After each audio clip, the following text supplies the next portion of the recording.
Here is your host, Michael Rivero. And aloha, America. Welcome to our show today. It is Thursday, February 16th, 2017. Sure, happy it's Thursday. Sure, happy it's Thursday. Sure, happy it's Thursday. We have got a lot of stuff to talk about today. The phone lines are open, 800-313-9443.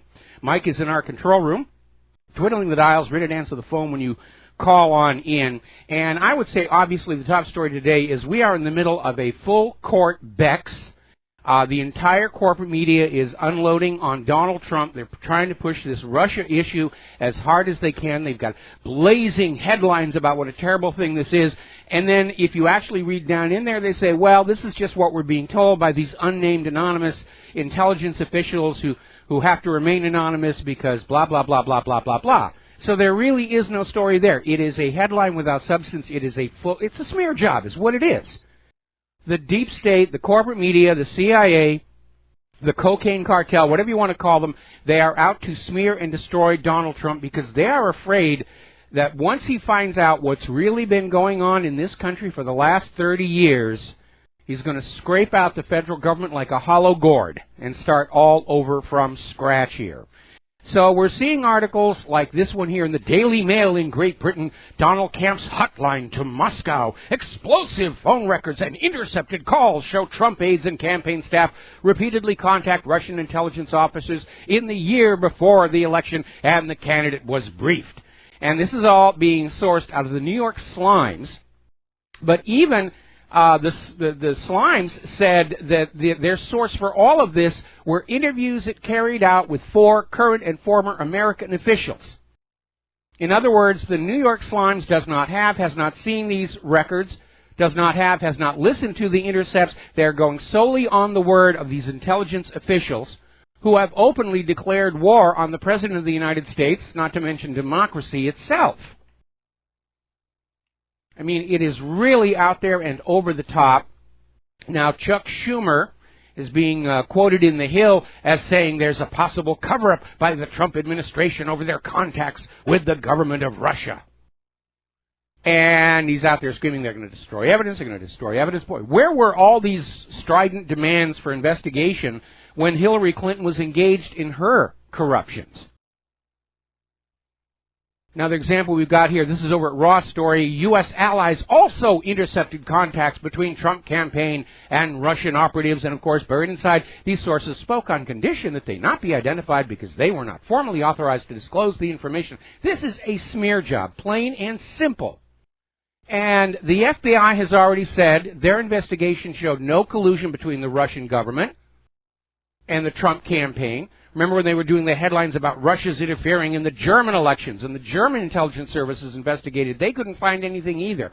And to show you how desperate they are, they actually dragged Dan Rather out of retirement to come on out and say Trump's Russian scandal could be bigger than Watergate.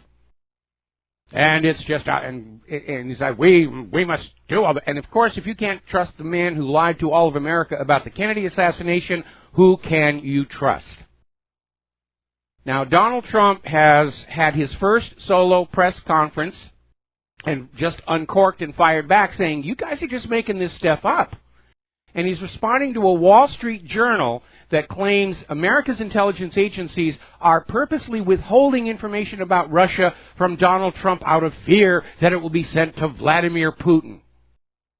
I mean, this is just getting to ridiculous attempts. Now, Democrats in Congress are screaming they want a probe into Donald Trump and the Russia link, but Attorney General Jeff Sessions has to be kept out of it. Why? Do they think an Attorney General might interfere with an investigation into corruption? I can't imagine why they would think that would be a possibility. Right, Loretta?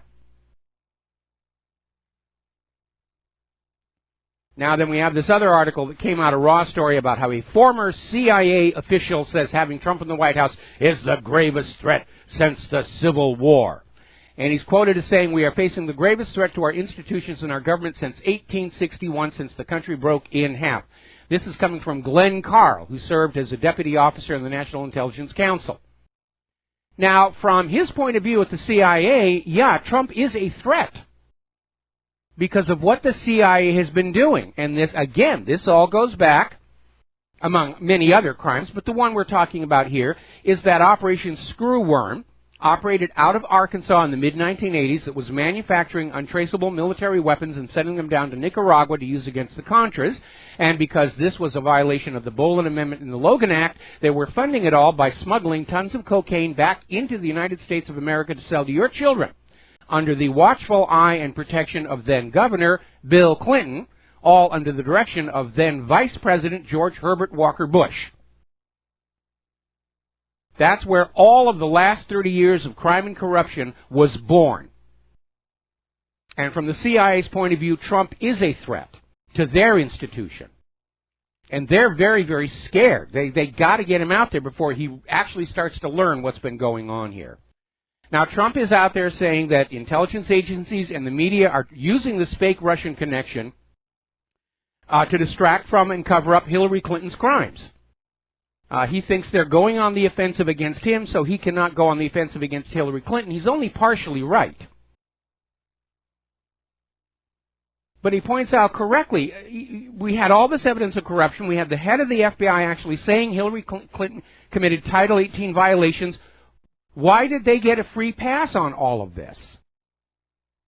But again, this is another example of what I see as Trump's dangerous naivete, because his worldview is made up mostly of what he's been seeing on TV, movies, and the corporate media, almost all of which is a complete fantasy.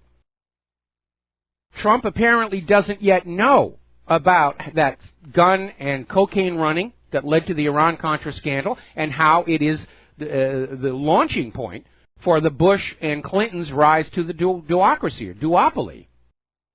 And the CIA are going to do whatever they take to protect themselves from having to go to prison. We're going to do a shout out to our on-air affiliates who are just now rejoining our network. And here's the part that Trump needs to realize. Remember, Donald Trump went over, he did a speech at the CIA, we're going to remove the columns, we're going to make things better. And Donald Trump does not yet understand. The CIA will not help Donald Trump end corruption in the U.S. government because the CIA is the source of the corruption. With all that drug running, and it wasn't just Arkansas, they were bringing heroin back from Vietnam and using it to fund off-the-shelf, non-approved by Congress covert operations. Now, here's a very optimistic article in the Daily Caller. U.S. government drug smuggling agency spanning the Clinton, Shrub, and Obama administrations doesn't last long under the Trump administration. Yes, that's what we want to see happen, and that's why those critters in that swamp are fighting back. It's one thing to drain the swamp. It's another thing to try and remember you're there to drain the swamp when you're up to your rear end in alligators trying to bite off parts of your body, or to eat your lieutenants bit by bit, which is what just happened to Mike Flynn. Now remember, only last January, Chuck Schumer was on Rachel Maddow's program, and he said the intelligence community of the United States of America is going to declare war on the President of the United States. In a very real way, we are seeing a virtual, abstracted civil war already in place in this country. It's being fought in the media. It's being fought online. I certainly hope we can keep it there, but virtual, abstracted civil wars have a really bad habit of turning into real, bloody, in-the-street civil wars. I'm not the only person who's saying that. EndOfTheAmericanDream.com has exactly the same headline. A civil war for control of the U.S. government has erupted between the deep state and Donald Trump. Go back and read your Constitution. We, the people, are supposed to be the ultimate control over the U.S. government.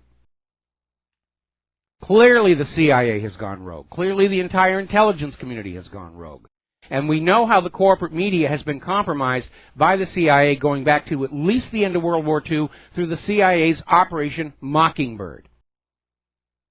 Remember when Sally Denton and Roger Morris had put together a story about all this government-sanctioned drug running out of Mena, Arkansas, and they had a lot of the information everybody had thought had disappeared with the assassination of cocaine pilot, CIA pilot Barry Seal. And they had recovered it all. And they wrote the story. They took it to the Washington Post. It was fact-checked by the Washington Post's own lawyers and cleared for publication and was spiked by Washington Post managing editor Bob Kaiser, who also happens to be a fellow Skull and Bones alumni with George Bush. Ultimately, the article was published in Penthouse magazine, and it told a very, very dark story about just how badly corrupted our federal government is with drug money. And, of course, the corporate media said, well, if it's in Penthouse, I mean, why would you pay attention to that? Just go look at the naked ladies and don't read all that stuff about how our government is involved in drug smuggling. We really, it's such a kooky thing to be thinking about here. Dennis Kucinich has gone public, saying the intelligence community is making every effort they can to upend Donald Trump. They are, in effect, in a state of rebellion against the lawful authority of the United States of America. They are committing treason against the Constitution, against the American people. And they are a danger. And the big issue is they want these wars with Russia and China, or at least a Cold War, so they can bleed the American people to buy weapons that don't really work, and it doesn't matter because they're never really going to be used. It's all just big booga booga, give us your money, we'll protect you from the evil Russians, just like they did in the 1950s and 1960s. The real danger, the real gamble they're taking in an age of a much more aware and skeptical general population, if the deep state starts a war, it may very well wind up aimed at them instead of at the designated victims. Now, William Crystal is out there tweeting saying that he would rather the deep state take over the nation than allow President Trump and the legitimate government of this country to continue. He's fully on board with this idea of taking down the legitimate government of the United States and replacing it with some kind of a junta. So we know which side he is on. All right, we're going to grab ourselves a phone call. Bob in Las Vegas, aloha. Welcome to the show. What's on your mind? Aloha, Mike. I have to second what some of the callers said yesterday about Robert David Steele. Trump should bring him into his administration. I would love to see a guy like Robert David Steele or Pat Buchanan as Trump's chief of staff. I mean, that would greatly counter his naivete. And these are guys that are insiders, or at least Buchanan was an insider, who's in many ways an outsider, but who know how Washington operates. He would be ideal, but I don't think Trump would ever have either of the two as chief of staff, but I would love to see it happen. But also, did you see that tweet from that former NSA official referring to one of his friends in the intelligence community saying Trump will die in jail? Yeah, that's been all over the web. It's been all over the independent media. I mean, that's really, really tough talk. And the only way Donald Trump is... stuff. Yeah, they're talking about literally overthrowing the government of the United States of America and throwing Trump in prison. I mean, the intelligence community is in open rebellion against the United States of America. That's really what it comes down to. Yeah. Mike, just quickly on this cashless society you were talking about yesterday, this also would have an impact on contributions to independent media. If that should happen, that could easily those transfers could easily be denied by the central authorities. They could just say, "Oh, sorry, this independent media is terroristic, or it's a dangerous outfit that promulgates fake news, so we have to deny this transfer of funds." Well, they could do that pretty much right now if they felt they could get away with it, because it's not like anybody walks up to my door, knocks on it, and hands me a suitcase full of cash. I'm getting donations, through bank checks and through the PayPal transfers.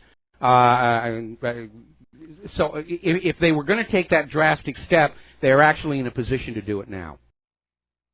But I think it would be a lot easier if the cashless society came into effect.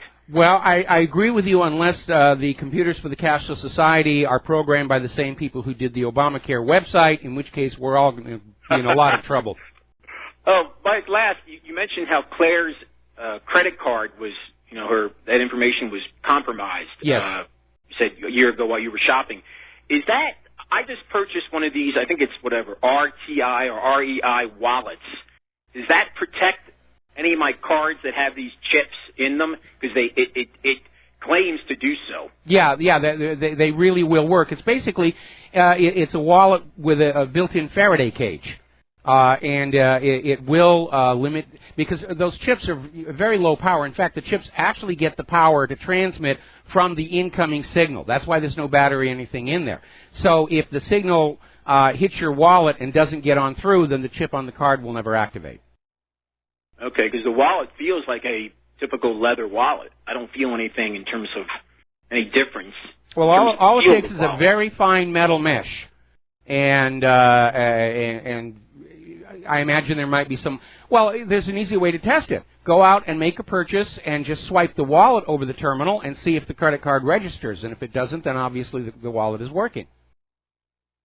Okay, very good. All right, Mike, thank you again for your brilliant work. I cannot overstate it enough how much I appreciate your work, you and Claire's work. And I don't even watch the news. I get all my news from your broadcast. Well, thank you very much for those very kind words. I appreciate it, and you're very welcome, and we're going to keep on doing it just as long as we possibly can, or as long as is necessary. I mean, I can be very, very honest.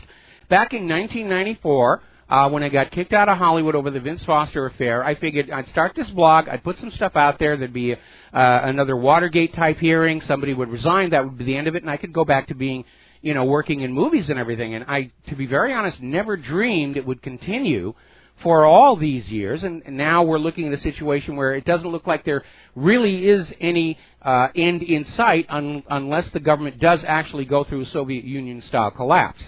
That's Hollywood's great loss and our great gain. Well, I appreciate that, but, there are other things I'd much rather be doing than this, but I do appreciate the thought. Okay, thank you, Mike. All right, thank you. We're going to switch over to Peter in Los Angeles. Aloha, Peter. Welcome to the show. What's on your mind? Hey, Michael.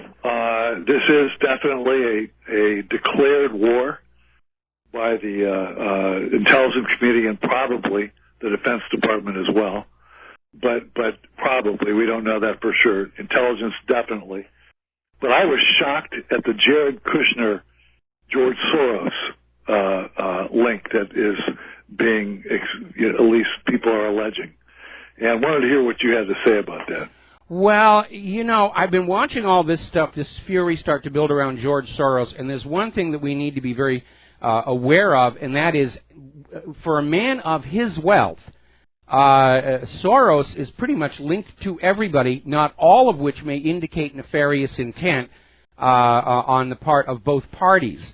Soros is still making money with which to play his other games with. It's not like he's got a magic goose laying his golden eggs or anything. And it's like when Donald Trump was first campaigning, they're saying, well, Donald Trump's met this person and Donald Trump's met that person. Well, at that level of society, everybody pretty much meets everybody is on a first-name basis. So it's not enough to say this person knows this person. You have to take the next step and actually document the compromising connection and not just merely imply that Donald Trump is going to do this because he was seen having coffee with this other person. Well, it's not Trump I'm worried about. It's Kushner. Yes. No, but the same thing applies. We need to find out how is Kushner being influenced by George Soros. Is he being influenced? Quite probably. Or rather, it's being tried at least. But we need to find out what is actually happening here. Right now, one of the things I'm finding most alarming about the independent media is it is giving way to more and more guessing and speculation. And of course, that's what got Webster Tarpley into trouble. And I think we need to go the other way. We need to be more cautious. I'm going to be a lot more cautious. It's not enough to say person X and person Y have a link. Well, it's like the situation with Trump talking with people in Russia prior to running for president. He had business interests there, and it would be perfectly acceptable for him to be conducting business and being in communication with people inside Russia. So we need to actually find out the entire substance. We need to go back to those 5 W's: who, what, where, when, and why, and answer all of those before we say we've got something that's worth talking about.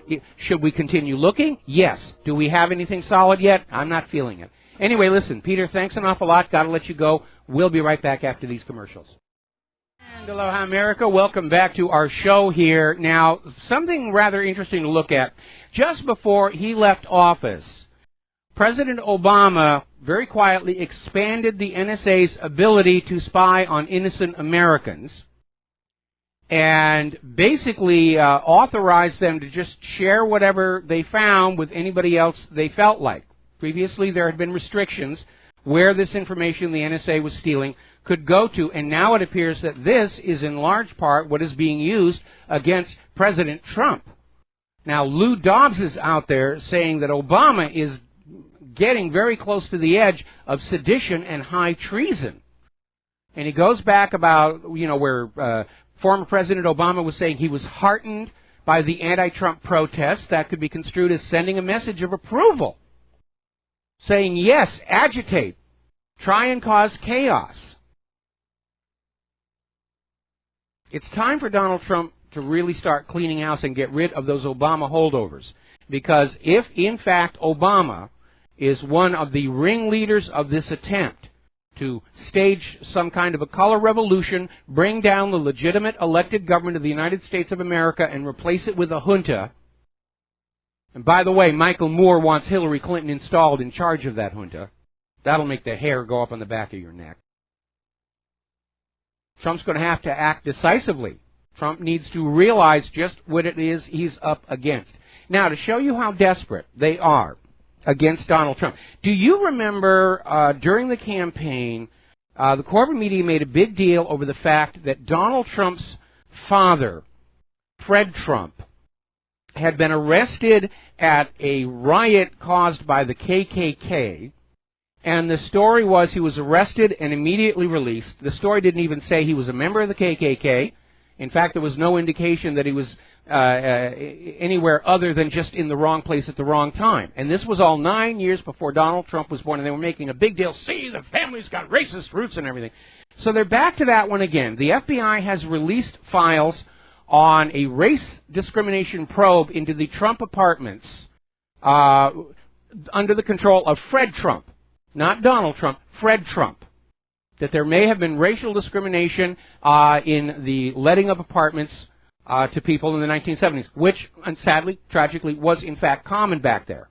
But you know something? It really doesn't matter what the father does. It shouldn't. When John F. Kennedy was running for the White House, when Robert F. Kennedy was running for the White House, when Teddy Kennedy was running for the White House, nobody brought up old Joe Kennedy's links to organized crime and rum running, did they? There's sort of a tradition in this country. The crimes of the parents do not follow the children. But in this case, they're just trying to find whatever they can. And they're reaching back into the 1970s for anything they can use as ammunition here. Now then, as you know, Donald Trump has a new National Security Advisor, Robert Harwood. And his way of stopping the leaks is he's cleaning out his part of the White House staff. They're all getting their pink slips. They're not going to bother and try and find who actually was the leaker. All the Obama holdovers are gone. He's bringing in his own staff he knows he can trust. And that's an important first step. Donald Trump should have done that day one in the White House. He was trying to be magnanimous and generous by allowing the Obama holdovers to stay there. And for certain things like, the cooks and the domestic staff, who cares? But obviously, he allowed people to remain on the staff who were not loyal to him, who were loyal to the liberal agenda, to the globalists, to the New World Order. Now, speculation is still running around over exactly what was behind the political assassination of Michael Flynn. And was it just this idea that he talked to the Russian ambassador? Was it this misrepresentation to the vice president? Probably not. One of the big issues is that Michael Flynn was not on board with the globalist New World Order agenda. In fact, his attitude basically was the United States needs to mind its own business. It's not our job to save the world. And that may have been one of the reasons why he was targeted for removal. Because certainly from George Soros' point of view, if he can't get rid of an anti-globalist Donald Trump, he can pare down the anti-globalist staff of the White House, and that may be what's going on. Got to take a break for commercials. We'll be right back. And aloha, America. Welcome back to our show here. And adding insult to injury and signaling that Mike Flynn's career is over, at least officially, he's had his security clearance revoked. All on the basis of unfounded rumors and a smear job. But the intelligence community has declared war on Trump and anybody that is cooperating with Trump, and so this is just another form of that. Now, interestingly enough, considering that it is the Democratic Party that is always in favor of raising taxes to have money to spend on illegal immigrants and refugees and transgender bathrooms and human-caused global warming, now they are mounting a campaign for a tax boycott against the Trump administration. They're trying to get all the Democrats to refuse to file and pay taxes this year. This is from a report in The Guardian, and it'll be interesting to see how much traction they get on that one. Now, complying with his campaign promise to try and control spending, Donald Trump's White House is already showing a lot of signs. He's basically browbeat a lot of these military contractors into lowering price on some of these systems they're delivering, many of which don't really work anyway. And the same is also happening to the office of the First Lady. And again, you need to remember, there really is no constitutional office of First Lady. It's a courtesy title only. Now, when Michelle Obama was the First Lady, she had a staff of 20 employees. That's a large staff for an unelected position with no official duties whatsoever. And those were all very highly paid positions. Our current First Lady, Melania, has only hired 2 people, a chief of staff and an events planner. And that may be it. Now, as I mentioned in passing before, Michael Moore is out there calling for Donald Trump to be arrested and for Hillary Clinton to be installed as President of the United States of America. And he's out there screaming about Trump's contacts with Russia. Russia interfered with the election. And again, the FBI's investigated. They found nothing. And he's out there screaming, bring down the current government, make Hillary the Empress. And I would remind Mr. Moore of Title 18, U.S. Code, Section 2385, advocating the overthrow of government will get you locked up in prison. So maybe you ought to be thinking about your next documentary is going to be Bubba and Me, or something along that line. You did a wonderful job on doing a report about the prisons in Norway, but you were on the outside at that time. Maybe your next documentary will be a look at America's prison system from inside, and that will be quite a colorful thing. Now, here's the point I want to make. Freedom of speech is actually clarified within the First Amendment itself. The right to peacefully assemble and petition the government for redress of grievances without fear of that government reprising because you assembled peacefully and said, hey, we don't like what you're doing. That's it. Freedom of speech does not protect you when you're out there calling for revolution, when you're rioting in the streets, breaking windows in the Starbucks. And freedom of speech does not protect you from violations of U.S. law that say calling for the overthrow of the government, calling for the assassination of the president. I'm amazed at all these people talking about Trump should be assassinated. They should be arrested and in jail. Now, I've, for the last almost 2.5 decades, had a lot of problems with the government. But you have to try and work within that system to try and get the system to correct itself. Now, I got some email the other day saying, well, how can you be criticizing all these people about, wanting to bring down the government when you've been talking about the government coming on down? Well, there's a difference between passive and active. Passive is when I say I fear that the U.S. government, if it does not change course, will go through a collapse much like this former Soviet Union. And I'm still of that opinion, by the way. That's a passive comment. An active comment is if I'm out there with a flaming torch and a pitchfork saying, kill them all, let God sort them out. Now, do you remember when they were trying to massage former Iranian President Ahmadinejad's words, and the headlines were Ahmadinejad says, I want to wipe Israel off the face of the map? That's an active comment. But it turns out it was a mistranslation by memory. The Middle East Media Research Institute, which is now known to be an Israeli propaganda front, what Ahmadinejad actually said is Israel will eventually vanish from the pages of history. That is a passive comment. And there is the difference. When you have Michael Moore out there saying, arrest Donald Trump, bring down our current system, install Hillary Clinton, that's a very active call for the overthrow of the United States government. Certainly when Trump had won the election, I held out a hope that we could, working within the system, turn things around and start that long, slow trip back to being a constitutional republic with a democratically elected government by virtue of honest, unriggable, fully transparent elections. At this point, it doesn't look like the deep state wants that. The deep state is still pushing for a fascist economic dictatorship. They're still pushing for a new world order and global government. The difference is now everybody sees them do it.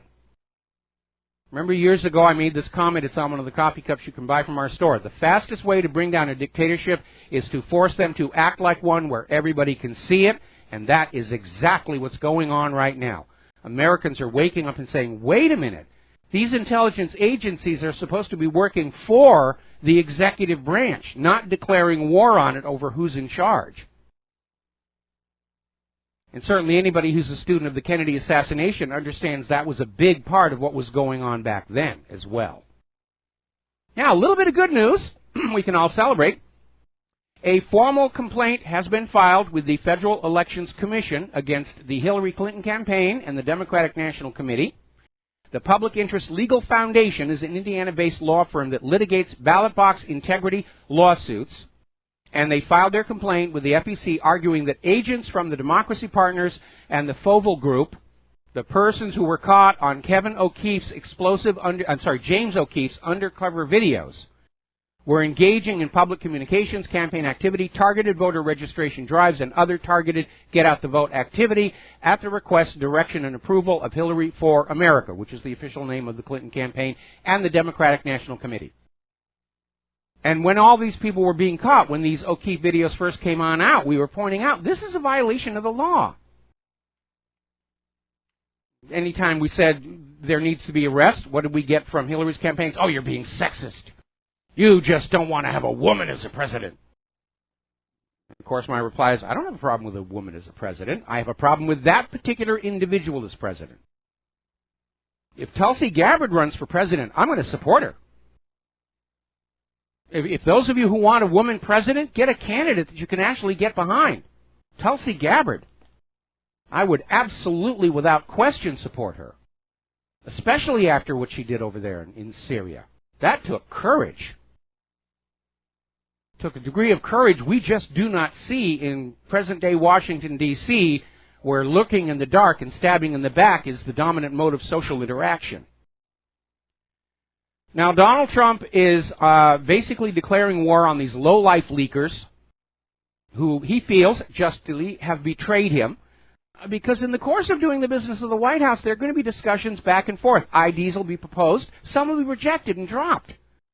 But if you take these ideas that are being rejected and dropped and you leak them to the media can take them and turn them into something very, very dark. And Sean Spicer was absolutely correct in today's press conference saying this is what the corporate media should be reporting on, not this very tenuous claim that Russia somehow interfered with the U.S. election to work against Hillary Clinton, even though all the detected election fraud favored Hillary Clinton. But the media should be looking at all cases where classified information is being leaked out by government officials. And, of course, that was a left-handed reminder that the corporate media turned an absolute blind eye to the scandal of Hillary Clinton's weak email server, on which were parked some of the nation's most closely guarded secrets. And we know that server was penetrated by at least 10 foreign governments. At the same time, huge volumes of money were pouring in to the Clinton Foundation. And the corporate media gave them a complete pass. And here's where you begin to see the arrogance of the corporate media, where they think they're really something special, that there's something superior. Because after all these months of comparing Donald Trump to Adolf Hitler, to Genghis Khan, to Cthulhu, to Satan himself, and now the journalists are upset that Spicer is not calling on them first for questions. He's going to the back of the room, to the smaller media, to the more independent media. And the corporate media's attitude is, well, of course we called you all those bad names. That's what we're being paid to do. But that's no reason for you not to go on favoring us in these press conferences. It's a very high degree of accuracy. And here's a good one. Bannon supposedly walked past a group of corporate media news reporters, and he just quipped, the opposition party all lined up, which is kind of funny. And the reporters just went ballistic saying, he's insulted us, he's insulted us, oh my goodness. Well, those poor corporate media snowflakes so easily wounded. I mean, if you're that fragile, you shouldn't be working in the media. Because any media, any entertainment, I've been there, it's a hostile environment. Whining and crying bunch of sissies. They really are. Alrighty, and at this point, it seems like a good idea to remind everybody, once again, of the CIA's Operation Mockingbird, which was a program by the CIA to deliberately subvert and bring under their control the entire corporate media. It goes all the way back to the end of World War II, where even though we were all told Hitler was a bad guy and everything the Nazis did was terrible, the U.S. government, through Operation Paperclip, were grabbing all these Nazis and saying, wow, how did you do what you did? We want to do that here. And one of those was how adroitly the Nazi propaganda apparatus had compromised Germany's free press of the day. And they started emulating those same things. And I love some of the quotes that come out of this. You could get a journalist cheaper than a good call girl for a couple of $100 a month.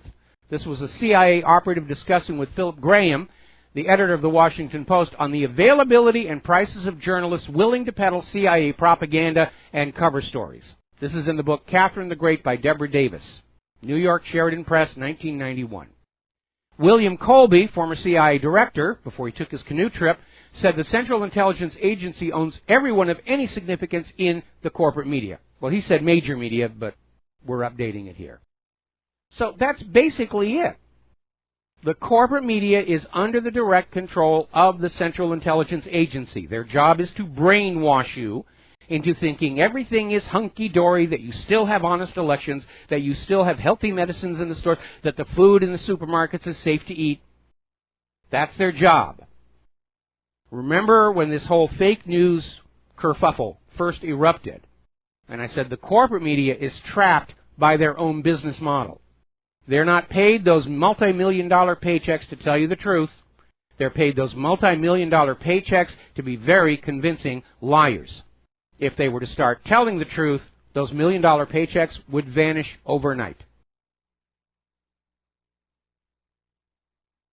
Now, there's another article. This is over at Natural News. The New York Slimes has committed treason by using fake news to overthrow the United States government. Now, remember, the New York Slimes, when this whole Russia thing came on up, they were printing quotes from what they claimed was a Twitter feed belonging to Mike Flynn. And it turned out it was a fraudulent Twitter feed that was putting out quotes, misquotes, and even Nancy Pelosi is still using them.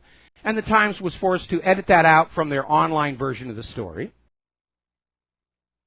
And Natural News says it's time to start arresting these traitors who pretend to be journalists. Well, we don't even call them journalists anymore. We call them prostitutes and correspondents.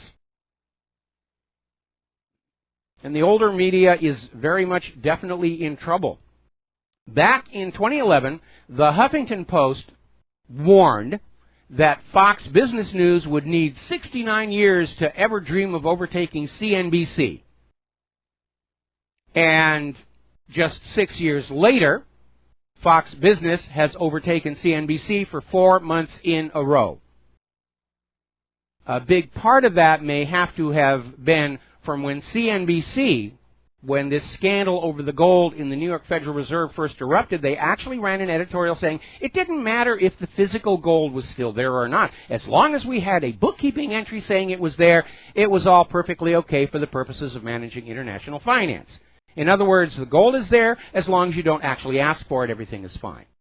CNBC actually took that position. Now, one of the things I have been hoping to see is the corporate media get a clue that in the long run, they're not going to be able to go back to the way things were. And again, the parallel I like to draw is when Gutenberg rediscovered movable type printing and books became affordable to the middle class. And there was a very furious war back then between people who wanted to learn the truth and the rulers who wanted to maintain control over what people thought and believed. And there's a lot of parallels with what's going on now. Eventually, obviously, printing prevailed. And those institutions that could evolve and adapt to the new reality survived, and those that could not went extinct. And so now NBC has broken ranks with the rest of the corporate media and is saying that there is no collusion between the Trump campaign and Russia. NBC's Pete Williams is out there tweeting, investigators have found no collusion whatsoever. They're not burying this at the bottom of an article with an inflammatory headline. NBC is clearly trying to distance themselves from this disaster that is the rest of the corporate media, and they will succeed. Right now, I would give very good odds on NBC still being around after CBS, ABC, PBS, Fox, CNN are gone. Because they're doing the right thing. They're understanding the need to evolve and adapt to the new environment of a much more skeptical population who have their own sources of information. So, good for NBC. All righty. Now then, getting on over to the war zones, President Bashar al-Assad, even though Assad has got reasons to be very angry with the United States of America, certainly the preceding administrations, he's out there publicly backing Donald Trump over the temporary travel ban from selected countries. And Assad is saying, this is not against the Syrian people. This is clearly an attempt to provide security for the American people against terrorists. Assad has admitted many of the people leaving Syria for the United States have records for terrorism. And Trump is doing the right thing in the view of Syria's President Assad. But you're never going to see that on the corporate media. All right, we've got to take a break. We'll be right back. And aloha, America. Welcome back to the show here. Now, as you know, Donald Trump made an interesting comment the other day where he wants to have good relations with Russia, but he's expecting Russia to give Crimea back to Ukraine. Now, the two really don't go together. And this is why I think what's really going on here is that Trump has told Putin not to worry about it, because Trump is trying to convince the war hawks in the Senate that he's really on their side about bloodshed all over the world long enough to get the rest of his appointments confirmed, including the Supreme Court judge. Because the two statements don't really go together. But Moscow has come on out basically saying, no, we're not going to give it back. And their reasoning is very simple. We didn't take it. Crimea asked to become part of us. Which is, in fact, exactly what happened. And the U.S. government's rationale is we don't recognize the right of the Crimean people to vote themselves free from our junta and to vote themselves part of Russia. Therefore, since we don't recognize the referendums by default, Russia has stolen Crimea. Now, that's like a guest at a wedding saying that they don't recognize the bride's right to choose the groom. Therefore, by default, the groom has kidnapped and raped the bride. That's the way the logic is kind of unfolding on all of this. So everybody, the war hawks are out there saying, see, Russia's bad, Russia's bad, Russia's doing me. Now, before we all start seeing the mushroom clouds popping up all over, little bit of things from history that you need to remember. First of all, Russia has never initiated an attack on the West, ever. Now, I put that out someplace earlier, and I got a reply back saying, well, didn't Russia attack Poland? Well, Russia was aligned with Germany, and Germany attacked Poland. Remember, the key word here is initiated. Russia has never initiated an attack on the West, ever. Now, the charter that transferred Crimea from Turkey to Russia clearly states that if Russia ever loses Crimea, it goes back to Turkey. Now, during World War II, Russia defended Crimea against a lot of outside invaders, including the British. Now, Soviet law required Parliament to approve Khrushchev's gift of Crimea to Ukraine. Remember, Khrushchev himself was from Ukraine, and he said, I'm going to give you Crimea. But he couldn't do that. The law in the Soviet Union said Parliament would have to validate that, to approve it. It's just like with a treaty here in the United States of America. The president can sign all the treaties he wants. Until the Senate ratifies it, it doesn't apply. So under the letter of the law, Crimea never was a part of Ukraine to begin with.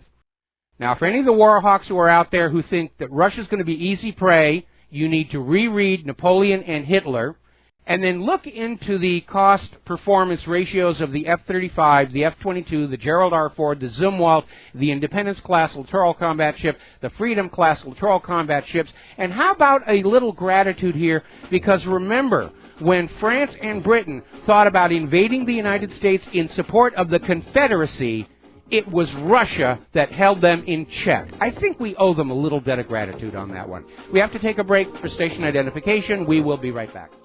Aloha, America. Welcome back to our show. Hour number 2. The phone lines are open, 800-313-9443. Now, here is a development in the war area, and this may put James Matisse in the line of fire next to follow Michael Flynn, because Matisse is now warning Europe, you must start paying for your own defense, or the United States will moderate its NATO spending. In other words, if you're all afraid of a Russian invasion, you need to pick up the tab. Now, for the other NATO nations, that's a raw deal, because the only reason they've been going along with all this Russia is evil nonsense is they've been promised some big bucks and lots of free weapons and all kinds of goodies. And so I would wager a nickel that James Matisse is now going to be targeted for political assassination to get rid of him. Because if Soros cannot get rid of the anti-globalist President Trump, he is going to start bringing down Trump's anti-globalist lieutenants. And that does seem to be what's going on. Now, when I was talking about how Assad is supporting President Trump in this travel moratorium against 7 specific countries, I said Assad has reasons to be unhappy with the U.S.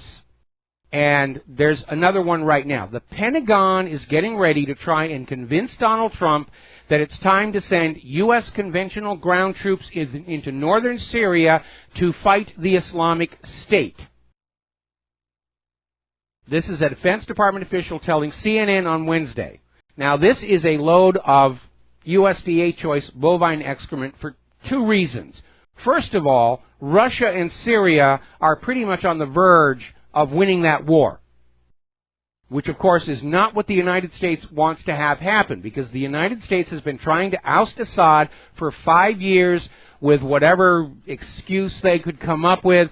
Okay, Assad has weapons of mass destruction, just like Saddam did. Assad gassed his own people. Okay, maybe Assad isn't bad, but ISIS is. We have to go in and attack them. Assad has tortured and killed 13,000 people, and now we're back to we need to get the ISIS terrorists. But the important part to remember is, while Syria has requested Russia's help to deal with the often U.S.-backed terrorists in Syria, and Russia has permission by the Syrian government to be operating inside Syria's territorial waters, airspace, and on the ground, the United States does not have an invitation from the government of Syria. The United States does not have permission from the government of Syria to be inside Syria for any reason whatsoever. And so far, all the U.S. attacks supposedly on ISIS inside Syria always seem to miss ISIS and hit critical Syrian infrastructure and hospitals. Always dismissed as an honest mistake by the United States. We didn't mean to blow up that oil refinery and that water treatment plant. Really, these mistakes happen, and if you think there's anything else going on, you're just a wacko tinfoil hat-wearing wingnut kook. Now then, over in Germany, a top German politician, Horst Metz, Saxony's former finance minister, has resigned from the Christian Democratic Union. That's Angela Merkel's party. And he's saying she's the reason. And he basically said when Merkel came on out explaining why she was going to try and run again to be chancellor, he said that was it, the final straw. So he's out. Things are looking very, very bad for Angela Merkel to the point where no amount of election fraud is going to be able to save her. Merkel has now been forced to officially deny and walk back that Germany is planning to start building their own nuclear weapons. We were hearing this last week where Germany was just appalled at the lack of support against Russia, and they were going to take it upon themselves. Reminds me of an old Tom Lehrer song, the MLF Lullaby, and there's one verse in there that goes, once all the Germans were warlike and mean, but that couldn't happen again. We taught them a lesson in 1918, and they've hardly bothered us since then. Now, over in other parties here, we have Geert Wilders, and the polls are showing him leading the Dutch election. And there's a new term of craft that is spreading all over Europe. It's called the Patriotic Spring.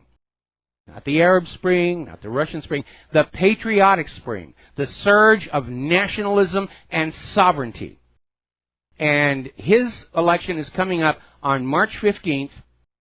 And if he wins, they're saying this is the start of the Patriotic Spring. It could almost make Marine Le Pen's victory a footnote, because it could start to unravel as early as this time next month. And I think it would be a good thing. We've all suffered enough under George Soros' delusions of grandeur, and I think it's time to bring it to an end. All right, we're going to take a phone call. Francis in North Carolina, aloha. Welcome to the show. What's on your mind? Hello, aloha to you. Aloha. I'll tell you what. Yesterday you made a comment or touched upon something that caught my attention and intriguing, and I mentioned about it to my hubby, and he's like, well, if you come across further information about it, pass it by me so I'll know what's legitimate about it or not. Whenever you're doing your tax filing, and in that tax filing they ask you whether or not you had or do currently have health care coverage, so that way the IRS knows how to deal with you and so forth. There was something, I don't want to say alluded to, but a commentary made to the effect that you do or do not have to check off that box. Or that's what we're hearing. The stories that we had were reporting that the IRS, responding to Donald Trump's executive order to not penalize Americans for this Obamacare situation, they're basically saying they will accept your tax return with that line left blank. You don't have to check the box or anything. They will accept the tax return and proceed forward from that. Of course, the issue of the Obamacare is still very much up in the air. Part of the problem appears to be that too many Republicans are themselves invested in these same health insurance companies. And I would say that when we talk about the blueprint for the new America, I love the idea of a president having all their wealth in a complete blind trust. I think it should apply to all members of the legislature and all appointed government officials as well. And if they're not willing to do that, well, then they should basically refuse to serve in public service. Because the opportunities for personal profiting are just immense. Members of Congress have access to private information that they can use to their advantage in their investments. They actually, now technically, insider trading is illegal anyway, but there was actually an effort to try and pass a bill making it even more illegal for members of Congress to engage in insider trading, and to nobody's surprise, that one was voted down to destruction. Indeed. Quick question. Is there a page or a site online that has to deal with that filing or not filing or whatever the case is that has to do with that executive order or whatever? You could go down on WhatReallyHappened.com and just scroll on down, and it may have already gone over to yesterday's page, and you can find it there and start to track it back from there, or otherwise a Google search. I don't have a site for that actually memorized at the moment. But start with the articles that are talking about it and see what their sources are, and move on back up the line. I would advise you, I would advise you to call the IRS's own helplines on this issue, but unfortunately, apparently 1/3 of the information handed out from the IRS's own helplines tends to be false. Or let me rephrase that, mistaken, erroneous. Well, there's that too. However, I'd rather use Startpage or some other mode of search engine other than Google or what do you want to call it, or Goggle. Okay, well, Startpage is a good one. I'm still using Yandex with good success. There you go. Have a good one. Thanks again. All right, thank you very much. We're going to let you go here. And now we're going to do a shout-out to our on-air affiliates who have just now rejoined our network. Yesterday, of course, there was this joint press conference between Donald Trump and Benjamin Netanyahu, in which there appeared to be offered a quid pro quo where Donald Trump said, I will make sure Iran does not get nuclear weapons, and then he turned to Netanyahu and said, I would encourage you to pull back on the settlement issue. And it was a brilliant deal for Donald Trump to offer, because we all know that Iran isn't actually trying to build nuclear weapons. any more than Saddam Hussein had nuclear weapons, any more than Assad was gassing his own Alawite supporters with sarin gas.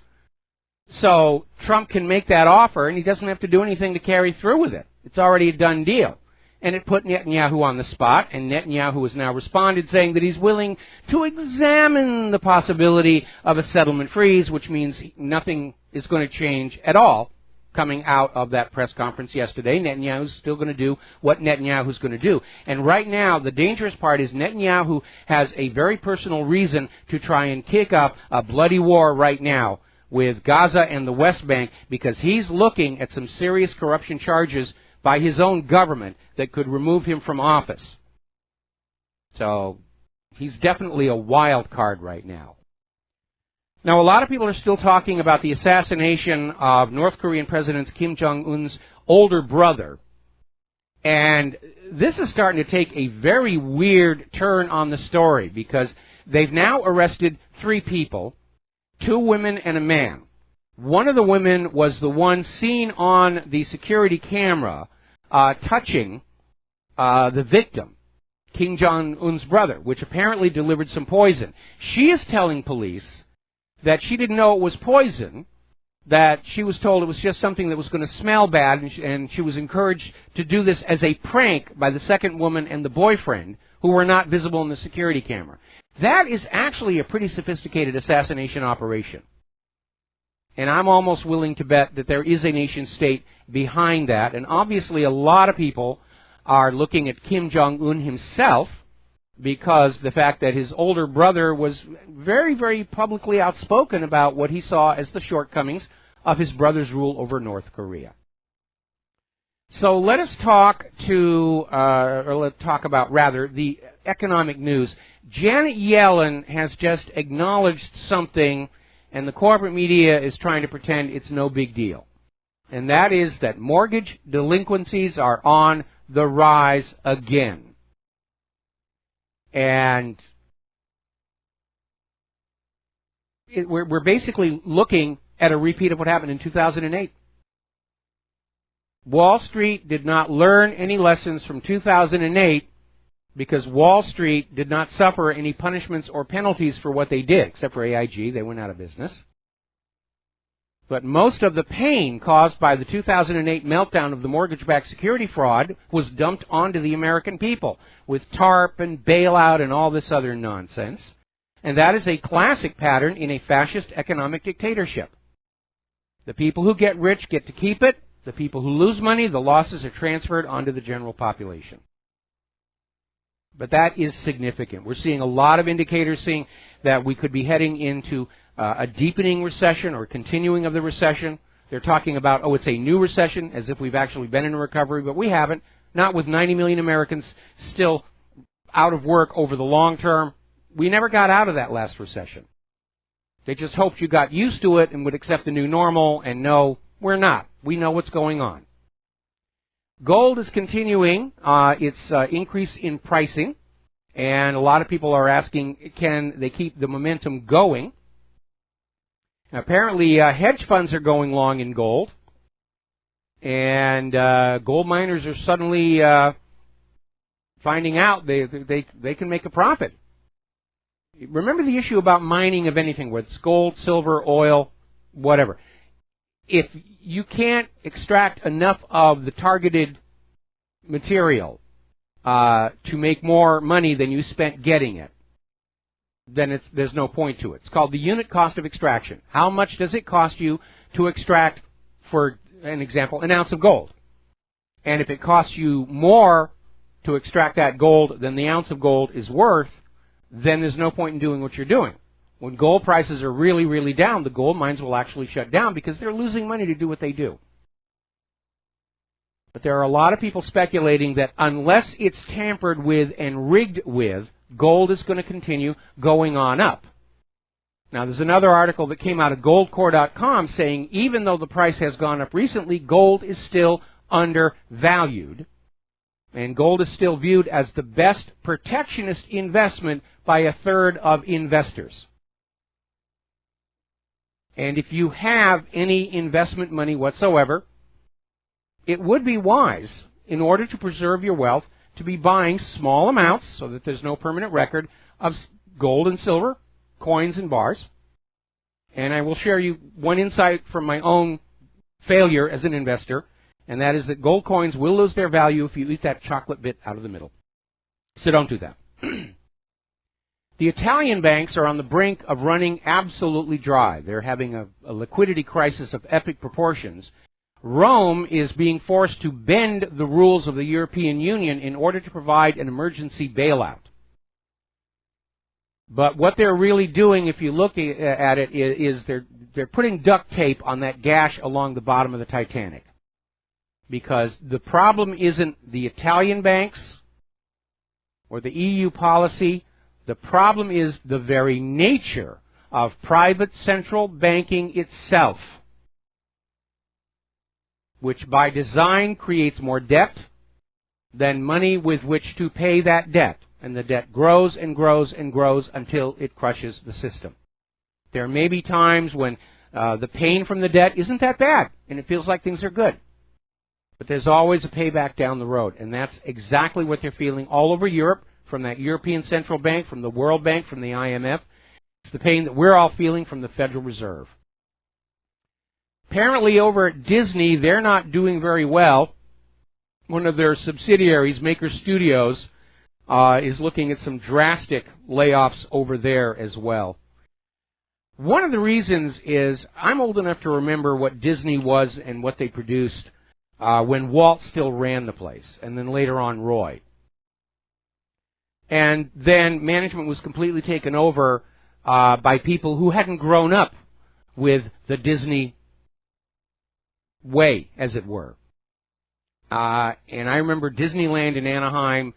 When I first went there, it was all these little shops with imported things from around the world that had a great deal of charm. And today, you know, there were magic stores. I mean, there were all kinds of things. It was a real experience. Today, it's just like on Main Street, they took down all the interior partitions, and it's just one big, long shelf of branded merchandise. And that actually limits the amount of sales you're going to have from anybody visiting the park. Because in the old Disneyland, you might buy some mouse ears, and you might buy a book, and you might buy a record, and you might buy a magic trick, and you might buy this box of incense that was imported from India, and you might buy all this other stuff. They used to have a wonderful antique store over in the New Orleans area. But if it's all the same branded products, you're only going to buy one, maybe two of those. And I'm not surprised that they ran into some revenue issues. And the quality of entertainment product coming out of Disney, except for the Pixar studios, not really been very, very good. Now then, WikiLeaks is out there sounding a warning that the Trans-Pacific Partnership is not in fact dead, even though Donald Trump has pulled the plug on U.S. participation in it. It's already being rewrapped and rebranded as the Trade in Services Agreement, and it's being proposed as a replacement for the TPP. It is much more draconian. It is much more secretive than TPP. TPP was originally very secretive, but it was leaked, and that's what triggered the public opposition. All the secrecy is because those who are behind these global trade treaties understand ordinary people would never, never agree to what is being done. Another very revealing article came out of Investment Watch blog. The euro has been a crock of bovine excrement from start to finish. How did we get here? And they're pointing out how the euro had started going wrong almost as soon as it was introduced. And they tried to get everybody to love it by lending it out at very, very low interest rates, triggering a borrowing binge and getting everybody plunged on that debt hook as hard and as fast as they could. And they've been suffering ever since. That's how private central banks trap you and make you their slave. They lure you in with the promise of low-cost money, then they raise the rates. At the same time, they're lowering wages and salaries or other forms of income so that you can never pay the loan back. The U.S. used to do that as part of their foreign policy in South America.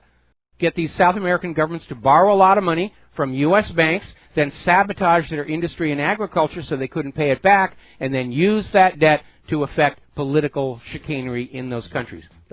Anyway, got to take a break for commercials. We'll be right back. Aloha, America. Welcome back to our show here. Now, this immigration refugee thing is really turning into be an absolute disaster.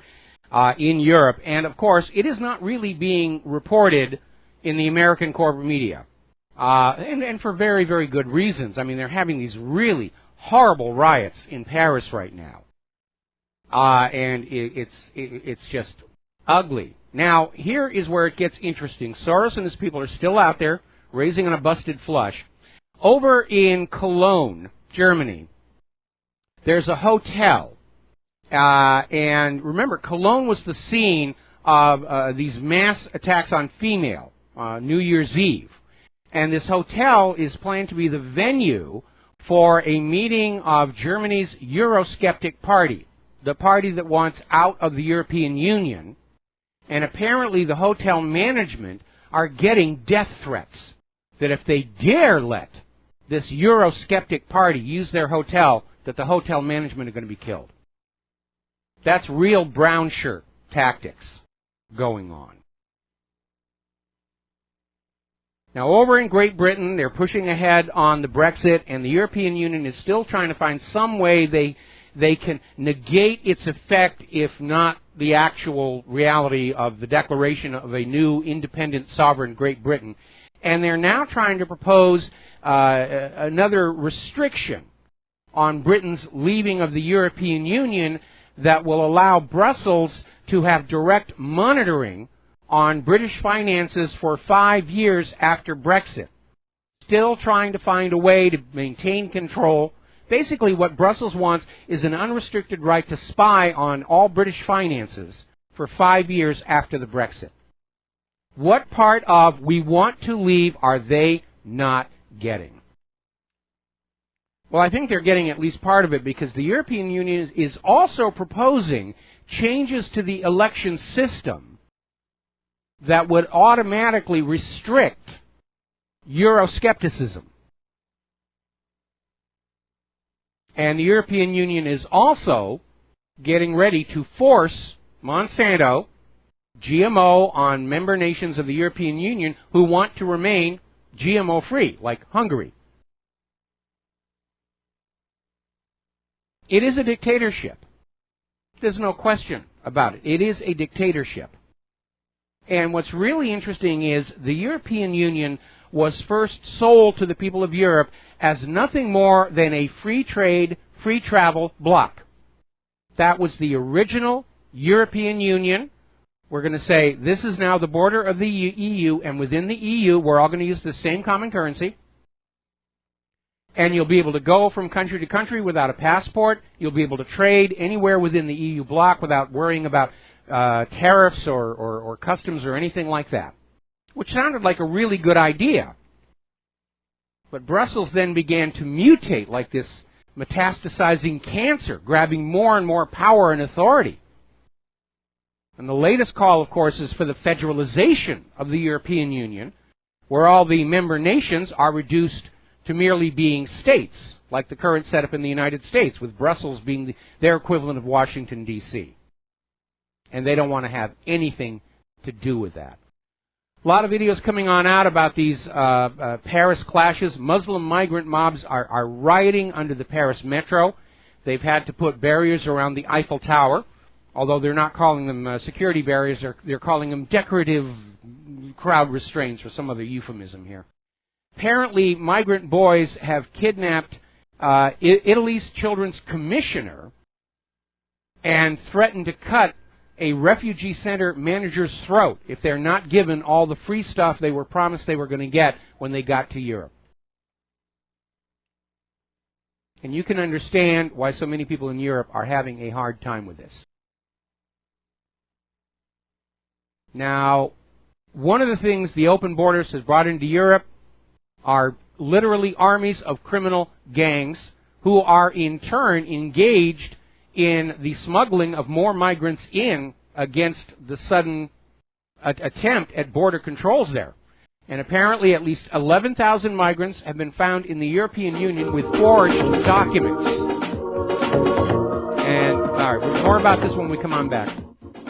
Aloha America, welcome back to the show. And we're talking about this article that is revealing at least 11,000 migrants have been found in the European Union with forged documents, the product of these criminal gangs who have come on into Europe as part of the refugee resettlement and then turn around and start creating these pipelines of people traffickers to bring more people in and get them around all the limitations and increasing vetting that is going on there. And even though they've arrested more than 1,200 smugglers last year, officials are saying this underground industry is booming. Remember that old story about the rattlesnake? A woman goes on out in the winter and she sees a rattlesnake freezing to death. She takes pity on it and takes it in.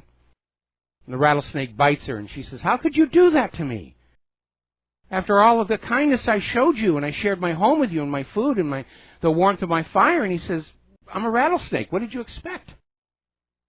Let's take a phone call. Tom in Utah, aloha. Welcome to the show. What's on your mind? Mike, today on the press conference, I was taken back. Well, not really taken back. I was validated on my experience with the Congressional Black Caucus, and I just wondered if you were going to comment on that in your dialogue. I don't want to take you off topic, but I just wanted to see if you had a read on that experience with the response that Donald Trump got from the Congressional Black Caucus. I watched the conference. I have to admit I missed the part about the Black Caucus, but two things I took away from it was Donald Trump's willingness to chastise the media for cutting him off, because there was this one person there was just trying to make a political point and get it on camera and on tape and kept trying to push it and wouldn't let Trump finish a thought. The other thing is toward the end of the press conference, Trump appeared very relaxed and very happy. I think he knows he got the better one of that. We're hearing from the polling companies that Trump's approval rating is still edging upward despite all of this media attack on him. Yeah, I was extremely impressed with his delivery and his, how do you say, coolness. Yes. Absolute control. But when you get a chance, you might examine that part about the Black Caucus. My experience was I met with them, and my issue, of course, included the damage done to the black family or black communities by the illegal immigration. And I got the same kind of non-responsiveness out of the Black Caucus. So I just figured out that they're part and parcel of that same cabal. Well, I mean, they're definitely one of the bedrocks of liberalism here. But I think most regular black people, law-abiding, successful black people, they're feeling they're being damaged a lot more by Black Lives Matter because it's creating a public image of being black that is not in line with the reality, which is that most black people, like most white people, are just doing their jobs and taking care of their families and being cool people. Well, my takeaway from the Black Caucus interaction I had was they don't care about the black poor families, especially the poor. No, I would understand that. I understand that perfectly. The people in the caucus, the politicians, are there for their own enrichment and aggrandizement, and it is a common feature of politicians. Remember, the curse of all political power is it attracts the very people who should not be allowed to have it. And that right there is a real curse on humanity. Yeah, I was so excited, I figured of all people who would be enthusiastic about my disclosure, it would be the Black Caucus. And when I got there, it was like talking to a mannequin. Yeah, I can understand your frustration. I mean, yeah, I went through the same experience myself. Well, I mean, back when I had incontrovertible proof that there was a cover-up in the murder of Vincent Foster. And it's like nobody wanted to hear it. I took it to friends of mine at the TV news desks there in Los Angeles. They already knew about it. They said, yeah, we know. We can't touch this. It's our jobs if we talk about this. Vincent Foster, back then, 1994, was the third rail in corporate media. If you touched it, your career was over. And fortunately, mine was over before I realized what it was I was doing. By the way, I was told that I was lucky that I was not found in Marcy Park after I testified in Congress, too. Yeah, I'm not surprised. I'm not surprised at all. Well, I'm glad you're not in Fort Marcy Park. I'm glad you're still with us here. And we're going to let you go and switch over to Mark in North Carolina. Aloha, Mark. Welcome to the show. What's on your mind? Hey, how you doing there, Mike? Doing good. Mike, what do you think A couple of questions. One is, if this continues and Marine Le Pen becomes French president, which looks like right now there's a very good chance that's going to happen, do you think she's going to start removing a lot of these people from France and sending them back to the countries they're from? I think at some point that's going to have to be done. One of the reasons they tried to spread them uniformly all over Europe, the same way they tried to spread them uniformly all over the United States, was to make it much more difficult and expensive to collect them all back up and send them home. But we've had past presidents who have succeeded in doing that for the good of the nation, for the good of the economy. And Eisenhower could do it.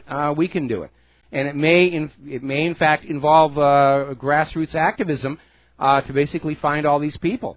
The first thing we have to do is start. We have to enforce. Hang on a minute.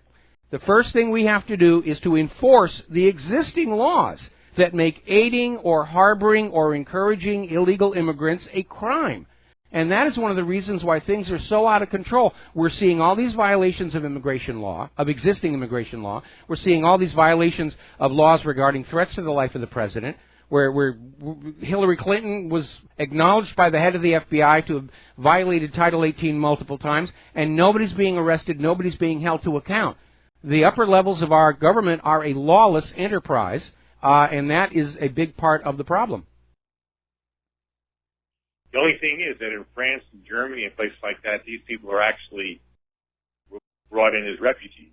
And I just can't see them continue to let these people stay. I think there's going to be some kind of, especially Marine Le Pen. I don't think she's going to accept this at all. She's going to do something. And if the alternative for Deutschland takes over, the AFD, I think they're going to do something about it there, too. I think if Geert Wilders wins a month from now, I think that's going to be the watershed moment. And you need to understand that we've been sold this whole thing about refugees because the government says they're refugees, we must accept them. But there actually is, under international law, a definition of what a refugee is. And the vast majority of these people flooding into Europe and the United States do not meet that legal definition of a refugee. A refugee is somebody who is allowed into your country because in their own country they're facing imminent death or persecution for political reasons. And most of the people who are flooding into Europe and the United States, they're basically seeking better economic gain. A lot of them have been promised better economic gain. A lot of them are fleeing just to get away from having to serve in the military of their home countries. They're draft dodgers. And again, a lot of them are just people who are fleeing prosecution in their own country. These are not meeting the legal definition of refugees. That's why there should have been vetting. But just like with the illegal immigrants in the United States, the vetting was shut down because the goal is to blur everyone together and drop the national borders. And George Soros has admitted on TV, his goal is to get rid of all national borders and have a single planet with a single government and a single private central bank holding us all enslaved. It's not only George Soros, it's this guy, it's the whole New World Order. It's this Peter Sutherland in Europe. He also said, they make no bones about it. They want to eliminate the nation state, and they want to flood Europe and the United States with people that don't belong there. But what they're not counting on is this. One, thank God for Russia. Russia is not caving into this. They're a rock standing against the New World Order. Putin is made it very clear that he's not going to take it from them. And as far as the United States goes, even if Trump starts capitulating and gives in, thank God we have the Second Amendment. And if they start raping our women like they're doing in Europe to the German and Swedish and other like that, we'll start blowing their heads off. Plain and simple. We're not going to take that kind of stuff in the United States. You know, even if the government isn't about it, people will. One of the sickest things we're seeing in Europe is this idea that they're going to tolerate a culture of rape in order to prove that they're accepting of the refugees and their different ways of thinking. And what's amazing to me here in the United States is the very same liberal agenda that wants all these illegals and refugees to come on in and is willing to put up with this idea that it does in fact lead to sexual assaults on women, still have the agenda that women should not have the means to defend themselves. And it basically that contrast right there tells you they're tied up with their ideology. They're fanatically in love with their ideology. They don't care if ordinary people are being hurt. It's a small price to pay for that dream of the grand global empire. And I hate to keep going on back to this issue, but the core failure of liberalism is their religious belief that ultimately all aspects of human behavior and thought can be controlled from outside. And it never works, and it's why liberalism keeps making these horrendous mistakes time after time after time, because it's all based on an intellectual fraud. That book, Coming of Age in Samoa, by Margaret Mead, who was still lionized by the liberal establishment, and the book was a complete fraud. It was a book written to support that liberal idea that total control over the environment by the government will result in total control over the thoughts and contents of the brains inside it. And it doesn't work that way. It denies the fact that a large part of our mental makeup comes from instinct that we inherit from our parents. And that's why they keep goofing up all the time. Well, I don't think these people are really liberal. I think these are radical kind of Bolsheviks. And, I think you're right. I think you're right, and that ties in with something I said before, which is that back in the 1960s, liberals really did represent the intellectual elite of our society. But since then, anybody who's insecure about their IQ or their education, all they have to do is say, well, I'm a liberal, and therefore, by default, I'm intellectually superior to you. And what we have now is a generation of people who are actually arrogant in their ignorance. And that was demonstrated to me recently in a discussion with a friend of Claire's and mine who was a Hillary Clinton supporter. And her attitude very clearly was, if she didn't already know it, it wasn't important to know. And she was just completely walled off against anything else coming on in and disturbing her little fairy tale existence. Well, we do have true liberals, though, today still, too. And not many, but and one is, I believe, in your state there, Tulsi Gabbard. Another one is the guy she went with to Syria, and that's, what the heck is his name now? Kucinich? Yeah, Kucinich. Okay, these are true liberals. These are real liberals. These are not Bolsheviks. These are not people that want to totally control everything. They're not looking to start wars. They're not globalists. They are true patriotic liberals. Yes. And you do have them. The problem is there's not that many of them anymore. The Democratic Party has been taken over basically by Bolsheviks. FDR, Harry Truman, JFK, they wouldn't anywhere today in today's Democratic Party. No, they wouldn't. They'd be considered, right-wingers, some kind of right-wing fanatics. This is the problem. This is what people got to understand. And I think it's the same thing in Europe too. These people are not, who are running Europe today. They're not even socialists anymore. These are radical Marxists who want one world, kind of Trotskyites. Because I think Trotsky was the Russian thinker, if you want to call him that wanted a one-world government. I don't think Stalin, I believe, was more patriotic towards Russia, and I'm not sure about Lenin. But Trotsky, definitely a globalist, and a lot of the people today following both the neocons and the radical left are followers of Trotsky. Well, here's the thing. Here's the thing. A one-world government is a wonderful idea in theory. It sounds very romantic, a single planet at peace, and it's common fodder for a lot of science fiction writing about a single global government. But it always ignores that ugly reality of human nature itself, which is that we are not dominated by our environment totally. That we still carry with us some instincts from long ago, and some of them are not good instincts, I will grant you that, but you're not going to get rid of them by painting the walls a different color. Anything taken to extreme is going to be a bad situation, and the real problem, of course, again, is politics attracts the very kind of people who should not be allowed to have that kind of power. And the more attractive a position of power is, the greater the evil those who want that position of power are going to do. I mean, you don't see somebody who's running to be a city councilman assassinating their competition. But the higher you go, the more and more often you do see that. where, again, there's a lot of wet work that was going on around the Bill Clinton administration. We're starting to see, sadly, a lot more wet work happening right now. What happens when you have a single golden throne of planet Earth and everybody wants their butt on it? It's going to be very ugly, and there's a warning there, because those who are willing to do anything to acquire power are equally willing to do anything with it once they have it. And that right there is the biggest argument against a global government I can think of. Well, when I watched the other day World at War, and it's Stalingrad, you know, the Battle of Stalingrad. Yes. By the way, that's also what he thinks that Russia be a pushover, even in a conventional war. They should watch stuff like that. And this is a documentary. But what happened is Russia had its back to the wall at the time. Stalin appealed to Russian patriotism, not to communism. He even got rid of the Internationale and brought in a Soviet national anthem that sounds like today's Russian national anthem. Yes. A much more patriotic anthem, and appealed to patriotism, not to communism, not to international, some kind of international workers or whatever other gibberish that, you know, the Bolsheviks are actually yelling about. That's what saved them. Well, because Stalin understood people do not have strong loyalty to abstracted ideas, but people have a very strong instinctive loyalty to the ground they're standing on, their families nearby, their homes and businesses that they can see with their own eyes.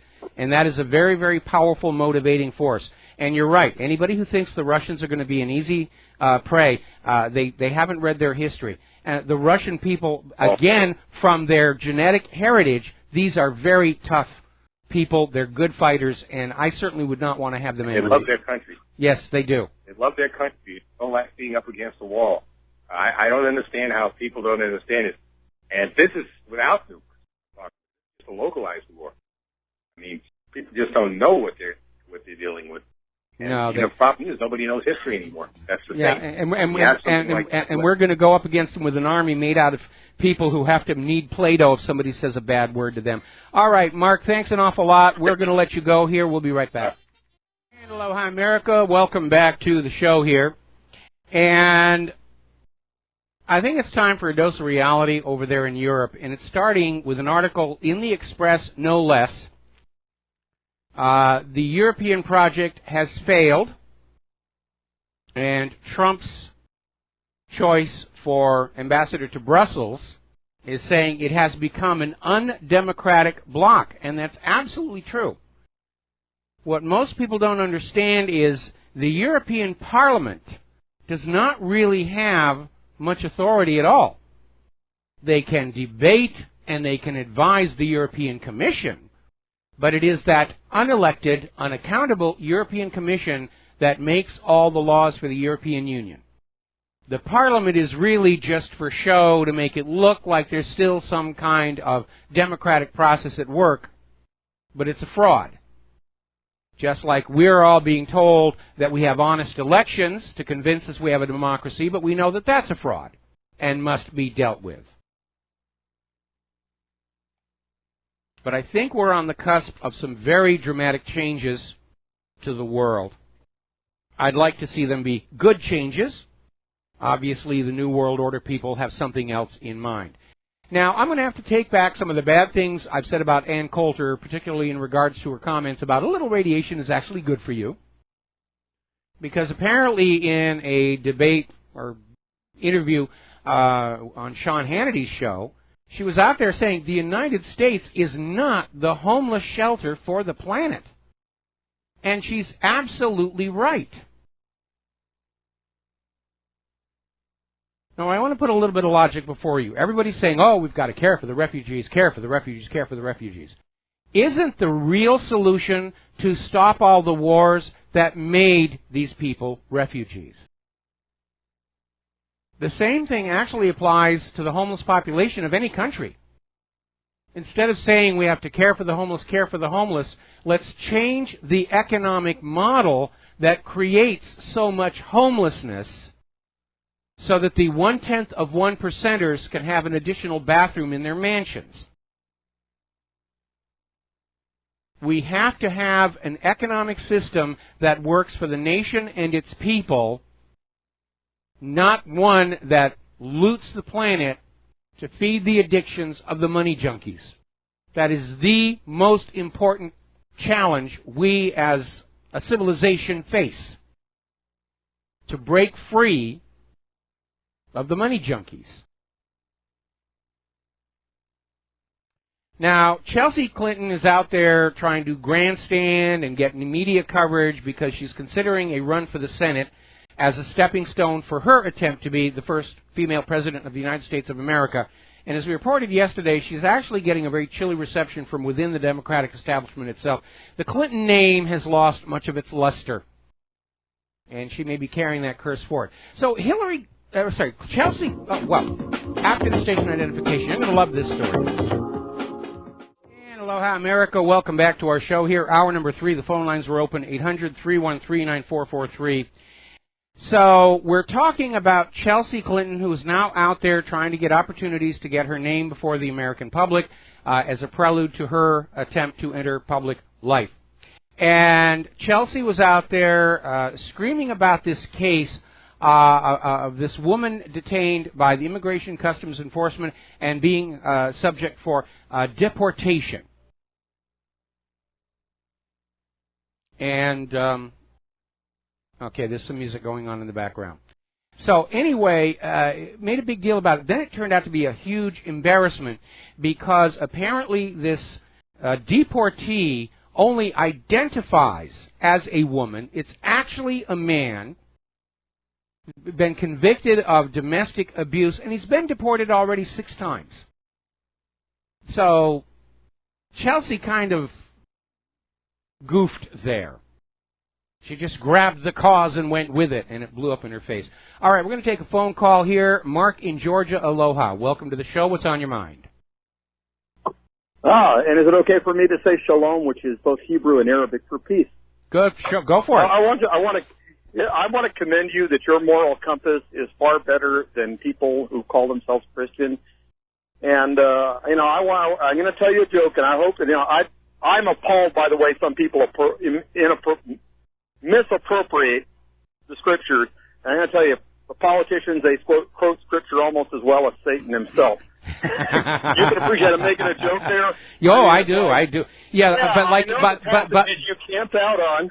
But like any good joke, it's funny because we know there's an element of truth in there. Yes, and that's the thing is that you can appreciate that the Zionists camp out on certain passages, and I was looking through my Bible software, and there's 7 times just in the book of Judges, and the children of Israel did evil in the sight of God. And I'm like, I'm really disturbed by the way these people, they say, we're going to support Israel unconditionally. And it's like, well, if that was true of the ancient Israel that really were of the lineage of Abraham, what about this current one where I was listening to Bibi Netanyahu, and you understand why I call him that. He said, these people slander us and say that we're not of the lineage of Abraham. And it's like, Bibi, that's the truth. The vast majority of Jews are Khazarian. They're not of the lineage of Abraham, and there's nothing slanderous about telling the truth. I mean, look at the skin color. They don't look like they're from the Middle East at all. Okay, and you're a Sephardic, and I don't know why you don't use that. And I'm like, that's fine. I am curious about something, and I don't want to touch on anything. If this is how shall I say, sensitive for you, I'm curious as to what got you to become an atheist. Because, quite frankly, I wonder. I'm curious as to, were you raised with any religion that... Oh, yes. There was something disgusting that happened? Because I'm curious about that. Because the thing is, Keith Green had this song, and he said, but phonies have come and wrong's been done, even killing in Jesus' name. And he's saying, I'm not disgusted with those people even more than I am, because what little I know is infinitesimal to what he knows. And the one comfort I have, and I'd really be a lot more comfortable if they just saw the error of their ways and owned up to it and stopped doing evil. But I don't know how they can do that. My opinion has always been that good people are going to do good things, bad people are going to do bad things, and both are going to often use religion as their excuse, justification, motivation. As for myself, it's actually kind of a funny story. My father was Catholic, just full-blown, the water and everything. But because there was no Catholic Church near where I was growing up in New England farm country. I went to the Congregational Church, and I went to Sunday school, and I sang in the choir for like 5 years. I got the little pin with all the year things down there. And then in the 5th year, they made me a present of my own personal Bible, and that was their big mistake because I read it. And I started walking into Sunday school with some very, what I thought, common sense questions. Where did Cain get his wife? Yeah. And after about 3 or 4 weeks of that, the head of the Sunday school literally called up my mother and said, you know, it's okay if he doesn't come to Sunday school anymore. So I got drummed out of Sunday school, and that was kind of the beginning because since I wasn't getting the weekly brainwashing anymore, I just sort of went my own way, and I considered myself agnostic for a while, and then finally I'm not fine, but. Well, but that's where you are. Yeah, and that's where I simply went through a process of, it wasn't just an issue of belief in God, it was an issue of belief itself as a mode of thought, and I eventually came to see that as a form of slavery, and I worked to basically abandon it. Now, I'm not an atheist who goes around screaming I'm an atheist and I'm out here to convert anybody. I obviously do a lot of work at Claire's church. I'm her roadie for her choir. They all know I'm not a believer. We all get along just fine. You know, we don't get into arguments or anything like that. And to be very honest, my opinion is that the atheists who are out there filing lawsuits and screaming and all the rest of that are actually insecure in their atheism. They're not really sure, and they're trying to get others to change their beliefs as a form of sort of reinforcement that they're on the right path. And I think that's where that's coming from. Now, again, I certainly support that part of the Constitution that says our government should not be respecting any one institution of religion over another. But outside of that, if you want to believe... Establishing, yes. Yeah, if you want to believe... Prohibiting the free exercise thereof. May I finish my thought? Okay. If you want to believe in God, fine. If you want to believe in Cthulhu, fine. If you want to believe in the flying spaghetti monster, fine. I really don't care. As long as you are not using your belief to harm others, at which point you're going to have a fight. Absolutely. Okay. That's where I come from. Well, you can appreciate, you appreciate that when I say I'm an anti-dogmatist, what I mean by that is the only thing I'm absolutely dogmatic is I'm responsible for my soul, you're responsible for yours. And if I haven't earned your trust and respect, why do you think? It's not like, the thing that bugs me is some people think that God's going to look for their advice. Hey, Joe, should I let this guy in? And it's like, I'm like, God's not going to ask my advice as to who does and doesn't get into heaven. But the thing that really concerns me is when people go, and I appreciate 1 Thessalonians 5:21, test everything. And I have a real issue with neoconservatives who worship this counterfeit political entity that says, well, we are God's chosen people. And I'm like, well, church history is that for 1900 years, the church consistently held that when the Jews, the children of Israel, rejected Christ as the Messiah, apart from the ones that said, yes, you're what we've been looking for, the Jews lost their status of being God's chosen people. Okay, well, let me cut in here a little bit. First of all, this is not a religious show, and we do have other callers, and I need a bunch of news, but I want to make a couple of points here. Yeah. Most religions either explicitly state or imply that if you are a member of that religion, you are a member of the elect and you are superior. Certainly the Scientologists do it, no question about that. And so I really don't think that's really much of a factor. But one of the things, this is going to sound a little weird, have you ever studied up on voodoo? The only thing I've heard of it is like that James Bond movie, so I can't say if I have, So I'm not that was a bad representation. That was a bad representation. Well, let me tell you. Okay, calm down. My radio show. Give me a minute. One of the things I thought was really cool about that was the adherents of voodoo had this idea that, God is really too busy to be dealing with me, and the saints are really very important. They got a lot of territory to cover, so what we need are some smaller bureaucrats that we can approach, and that's where the voodoo pantheon came from. When you go to talk to Baron Samedi or any of these other characters, they are your intermediaries to the saints, and to the Catholic God. And I always thought that was rather cool. And it is a very, very colorful thing. But if you don't use that James Bond movie to decide what voodoo's all about, because that's complete, utter nonsense. Anyway, listen, Mark, we're going to let you go. We got a bunch of phone calls here. We're going to do a shout-out to our on-air affiliates who are just now rejoining our network. And we're going to go to Brendan in San Francisco. Aloha. Welcome to the show. What's on your mind? Mike, I just want to praise the Lord for the Patriots Super Bowl victory, because we know the Lord had a hand in that game. Amen. All right. Mike, I called because I'm sitting here thinking, how can we show support for Trump? And I wonder, do you have any hard numbers on Rivero Rangers, for example?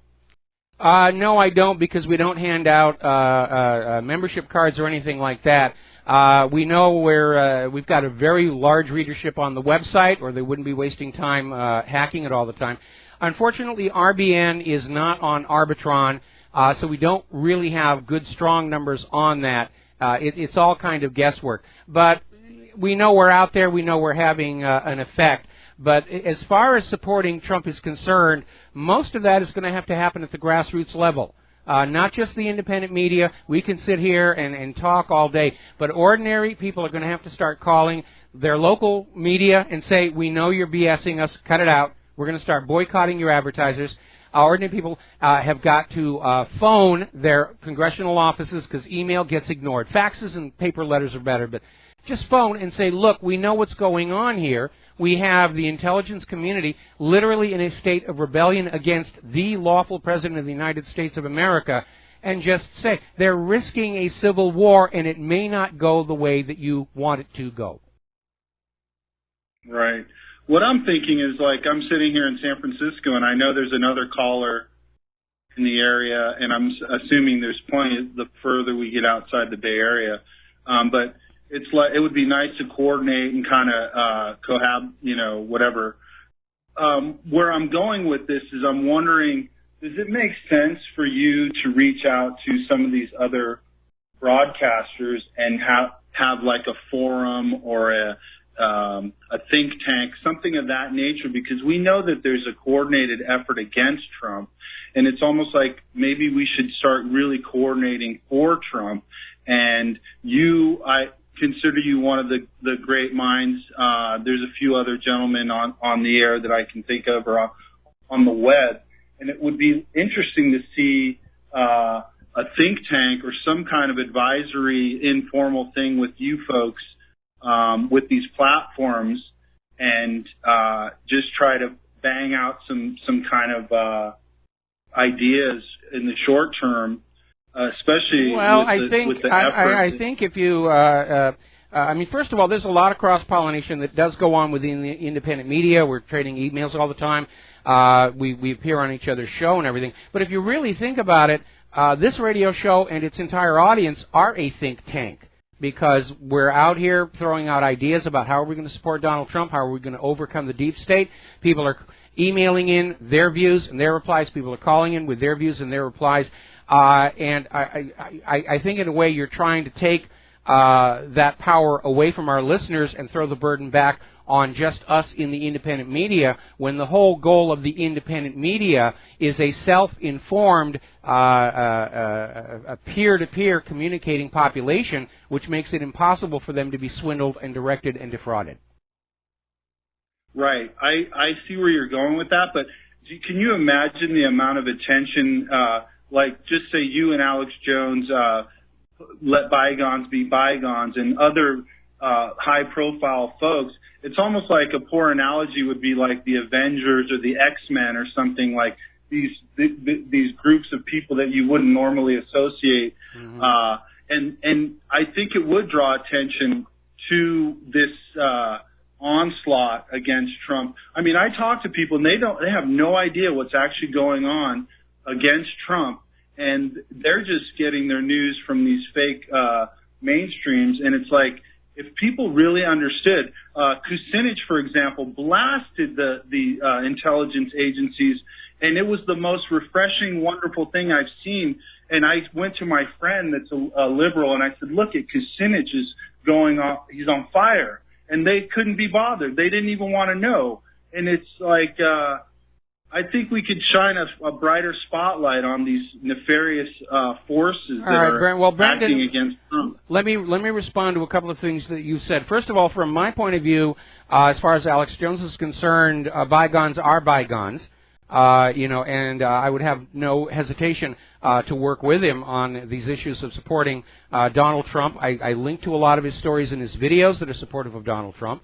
So I don't think that's really a necessary factor. The other part of it is you need to understand that the number of people who are still relying on the corporate media to tell them what the world is a rapidly shrinking number. Remember, it came out just last week that the websites for the big corporate media outlets are artificially inflating their click numbers using Chinese botnets. Meanwhile, of course, if you look at the logs of the servers of RBN, WhatReallyHappened.com, the Corbett Report, Jim Goddard's, all of these things, and Alex Jones's themselves, the numbers are going up. We are winning the war for the minds of America, and that's why they're in an absolute blind panic. They just sat there for the longest time assuming that the independent media was just a bunch of fringe computer weenie kooks and we don't have to pay attention to them. But following the defeat of their anointed one, Hillary Clinton, now they're paying attention, and they're very, very angry and they're very, very scared. Again, anything that we can do, the best thing that all of us can do is just talk to our friends and neighbors. And yes, you're going to run into a bunch of people who are brain-dead liberals, and part of the problem is these are individuals who can never admit that they were wrong, and you're never going to convince them. So the best thing to do is ignore them. Just let them fade off into history. And you need to develop that skill of detecting people who are starting to ask questions, and you need to be there with the answers. And you need to tread gently. You can't shove somebody over a branch. All you can do is stand on the other side and beckon them across. And because so much propaganda is tangled up with our personalities by intention, you have to just go one at a time. Don't overwhelm them with all the brilliance of what you know of what's really going on, or their defense mechanisms will kick in and they're going to lock up. Part of the art of being a rabble-rouser is knowing what the rabble is ready to hear and what they're not ready to hear. And you have to develop that skill in order to be effective. It is a skill indeed, and I do not possess it. I've driven more people off with facts. But it's almost like at a comic book convention, you see all these wonderful artists and writers all in one stage. I would love to see that. What a spectacle to see you and Alex Jones and these other folks in one spot brainstorming and throwing out ideas. It would be such a spectacle. People would have to pay attention. Thank you, Mike. All right, thank you very much. And, yeah, that would be a lot of fun. I'd like to see that happen. You know, I went back when I was in computer animation. I used to do the trade shows all the time. And I had a great deal of fun. All right, we're going to switch to Sherry in Fredericksburg, Texas. Aloha. Welcome to the show. What's on your mind? Hi, Mike. Thanks. Yeah, when I hear you giving your religious views and stuff, I have to point out why I'm so in favor of your attitude, because I think the most important thing we can be is true to ourselves. Yes. With a heart and mind that's open to know what needs to be known. Mm-hmm. See, this isn't a perfect world. We'd love it if the people, especially our ministers, were perfect. It'd be nice if the Pope were perfect. But people can inspire us, I think. But the real transformation, at least it's been my experience, comes from within ourselves, where we change on the inside, then we put out a different light, we get a whole new, different life back. Where there is reasoning and logic, you have to remember when people try to tell you how to feel, I think that where there's reasoning and logic, on the left brain, I have found that there's also the unreasonable and the illogical. So it's kind of a mixed bag over there. Yes. But on the right, if your mind's open and you have a good heart, we all know that. So you're fine. And I hope people will, you know, if they believe any little piece of this, that we really change on the inside when we're ready to. And the best you can be is true to yourself. That don't worry about Mike, you know. Sherry? Sherry? Yeah, that's just my opinion. Sherry, do you know what you're describing? What? Wisdom. Oh, yes. It comes with age. So I've Sadly, a lot. yes. We get Sadly, too late yes. old, we get too soon old and too late smart. All right, That's Sherry, so we're true. going to have to let you go. We got to take a break for commercials. We got 2 more callers waiting on the line. Still got a bunch of news I need to get to. I want to get to Oroville. Things are still kind of weird out there, and I'm very nervous. I'm very afraid for those poor people out there. who are in the way of Mother Nature and the politicians, and I'm not sure which one's the biggest threat. So we're heading down to this commercial. Also, we're going to be talking about, when we get on back, the change in rules in immigration may actually change the House of Representatives. We'll be right back.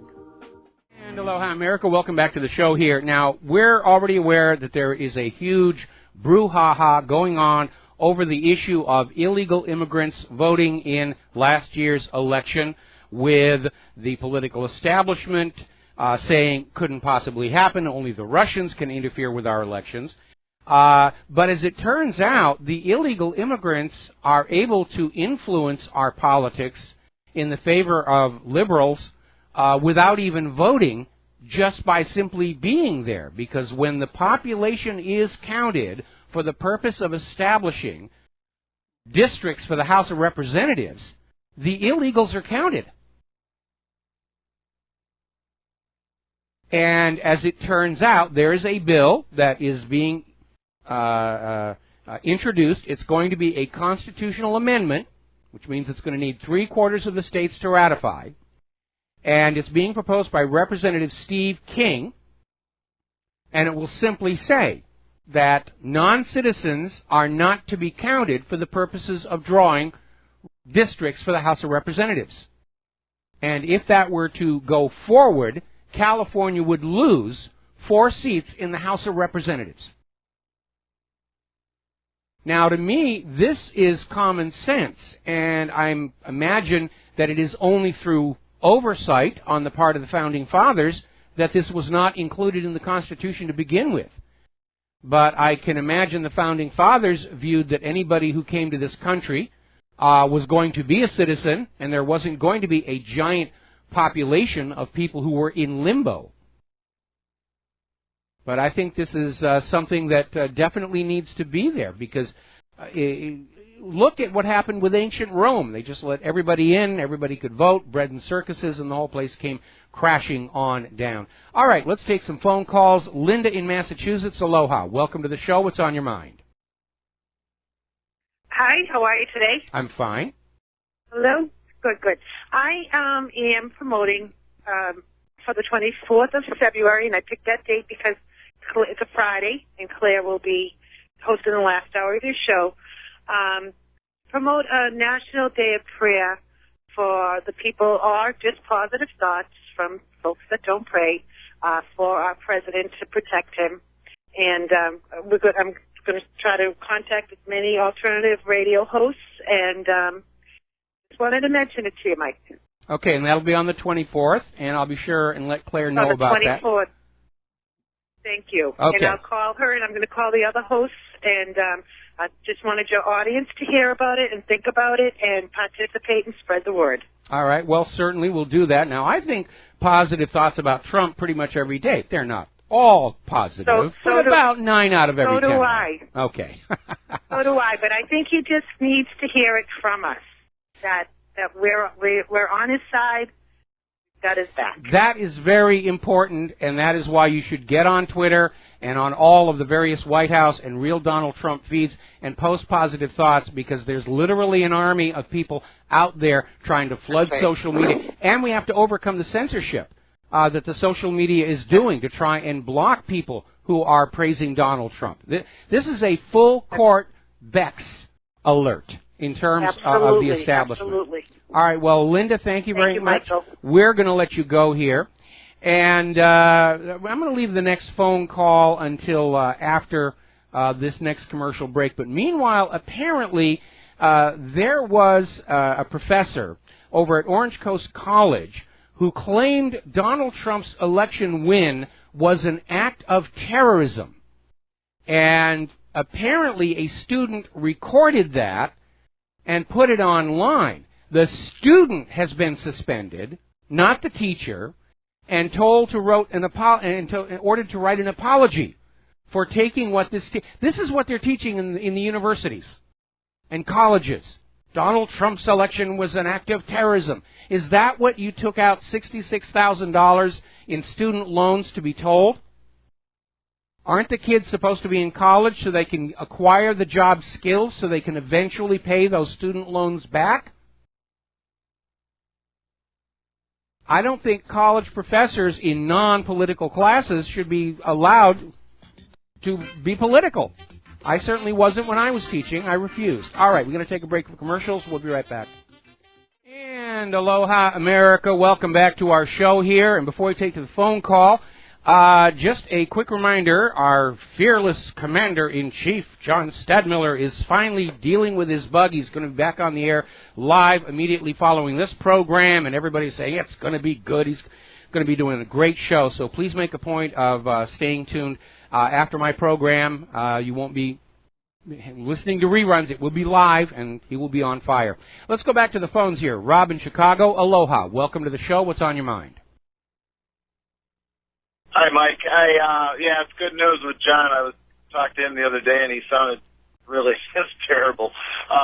But anyways, this one caller was saying about how to kind of, like you said, putting it back towards the network people in this about networking, getting together. But the thing that I keep going back to, what I have learned from RBN and all the shows that I've gathered so much knowledge from, is the basics of our country.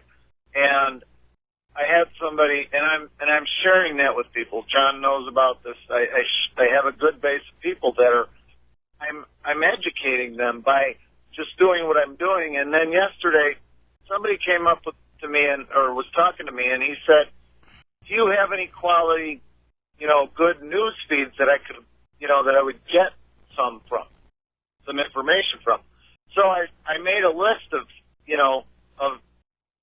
half a dozen of them and some YouTube things. And I said, the most important thing you have to do is you have to be involved. You have to educate yourself. You Yes. have to look, think, and it's, so the people are out there, and people like me and people like that other caller, we are networking.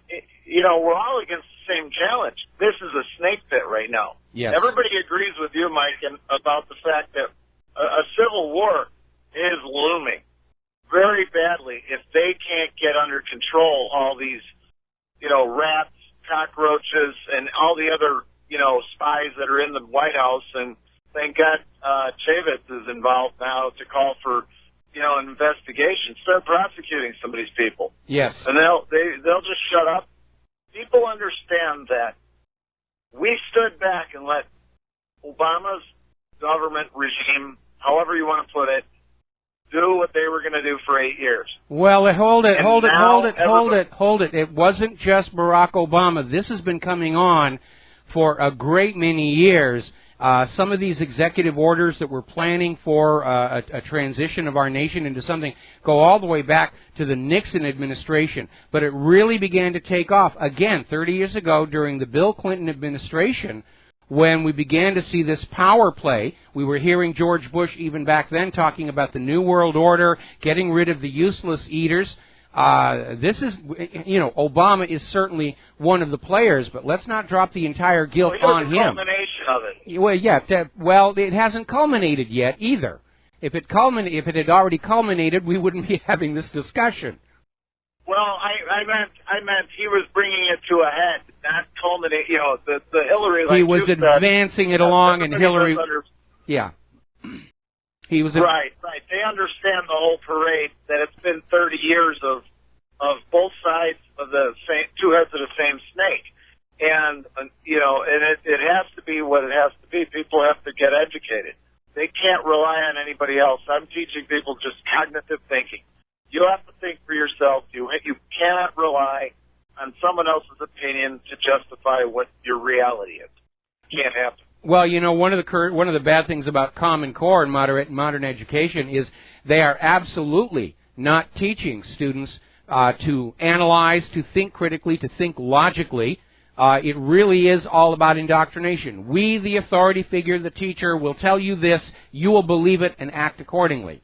And this is great politics, but it's lousy economics, because our kids coming out of our schools are academically limited, and they are at a disadvantage competing with children of the same age in other nations in competing for these jobs in the global technological marketplace. Mike, wouldn't you agree? The Communist Manifesto, mission accomplished, though? You know, you have the government take over the education system, and you retrain and you teach everybody to become Autobots. Well, that was included as part of the Communist Manifesto, but it actually dates back to Prussia, what's called the Prussian model of public education. And even back then, the declared intention was to craft a younger generation that was of better use to the government, rather than trying to convince and persuade them as adults to get on with the government agenda. Right. Right. Train them young and train them right. Well, sort of. Yep. Grab them when they're too young. It's going to take a lot of work. Yeah, the model is to grab them when they're too young to realize the big people are full of crap, and fill their head full of a lot of nonsense, let their personalities grow up around those core beliefs, and then they're locked in place. It takes a tremendous effort of will to abandon those beliefs. And I'll give you one good example. Can you remember how badly you were traumatized when you learned there was no Santa Claus? Now imagine that same trauma multiplied across everything you believe, all at the same time, and you will understand just how powerful this enslavement to belief can really be. Yes, and it really is. It's devastating to people, and unfortunately, I mean, I've studied enough of the psychology of things that the mind, obviously you know this, that the change is probably one of the worst things that the mind can't do. It doesn't like it. It's traumatic. Yeah, it's traumatic. Well, one of the advantages of getting old is you come to accept that there's going to be change, and you might as well get used to it. Anyway, listen, Rob, we're going to let you go. We're going to take one more call from Terry in Tennessee, and then we've got to talk about Oroville because there are some issues developing there. Terry, what is on your mind? Just talking about this Obamacare thing. I have a daughter who's in the military who happens to be a doctor and told me, you know what, Mom, when you file your taxes this year, you don't got to check that thing, that box, yes, you know, and where we have to pay the penalty. And we've paid the penalty. And it's not like I can't afford insurance. It's like I don't want it. There are a lot of people who agree with you because when you look at those sky-high deductibles, the reality is that your average American, unless you have a serious accident or illness, you're not going to exceed the deductible, and the vast majority of people are better off just paying for their medical care in cash and not having to pay for the health insurance policy. But the current model in the United States has abandoned this idea of providing a product or service of value for a reasonable price, and the new model is we're going to create something that's absolutely useless, possibly dangerous, and then we will have the government force you to buy it. And that, of course, is fascism. And we knew when they came out with Obamacare, the same thing was going to happen with health insurance that happened when they made auto insurance mandatory. Price was going to go up, quality of service was going to go down. And the people were going to be eluded. We knew this was going to happen. We said that was going to happen. Anyway, listen, Terry, I need to let you go. I'm running out of time. We're getting to the end of the show. We're going to close the lines here, and because I got some stuff I got to talk about. And we're going to talk about Oroville. Now, you have probably noticed all over YouTube there are videos, both from small aircraft and drones, that are showing the serious damage that has been done to the concrete emergency spillway, which is resting on packed earth, and then, of course, the much more serious growing damage around the main spillway, which has broken partway down the hill, and the flood of water is now starting to seriously erode and undercut the soil that's acting as a buttress for the one end of the Oroville Dam.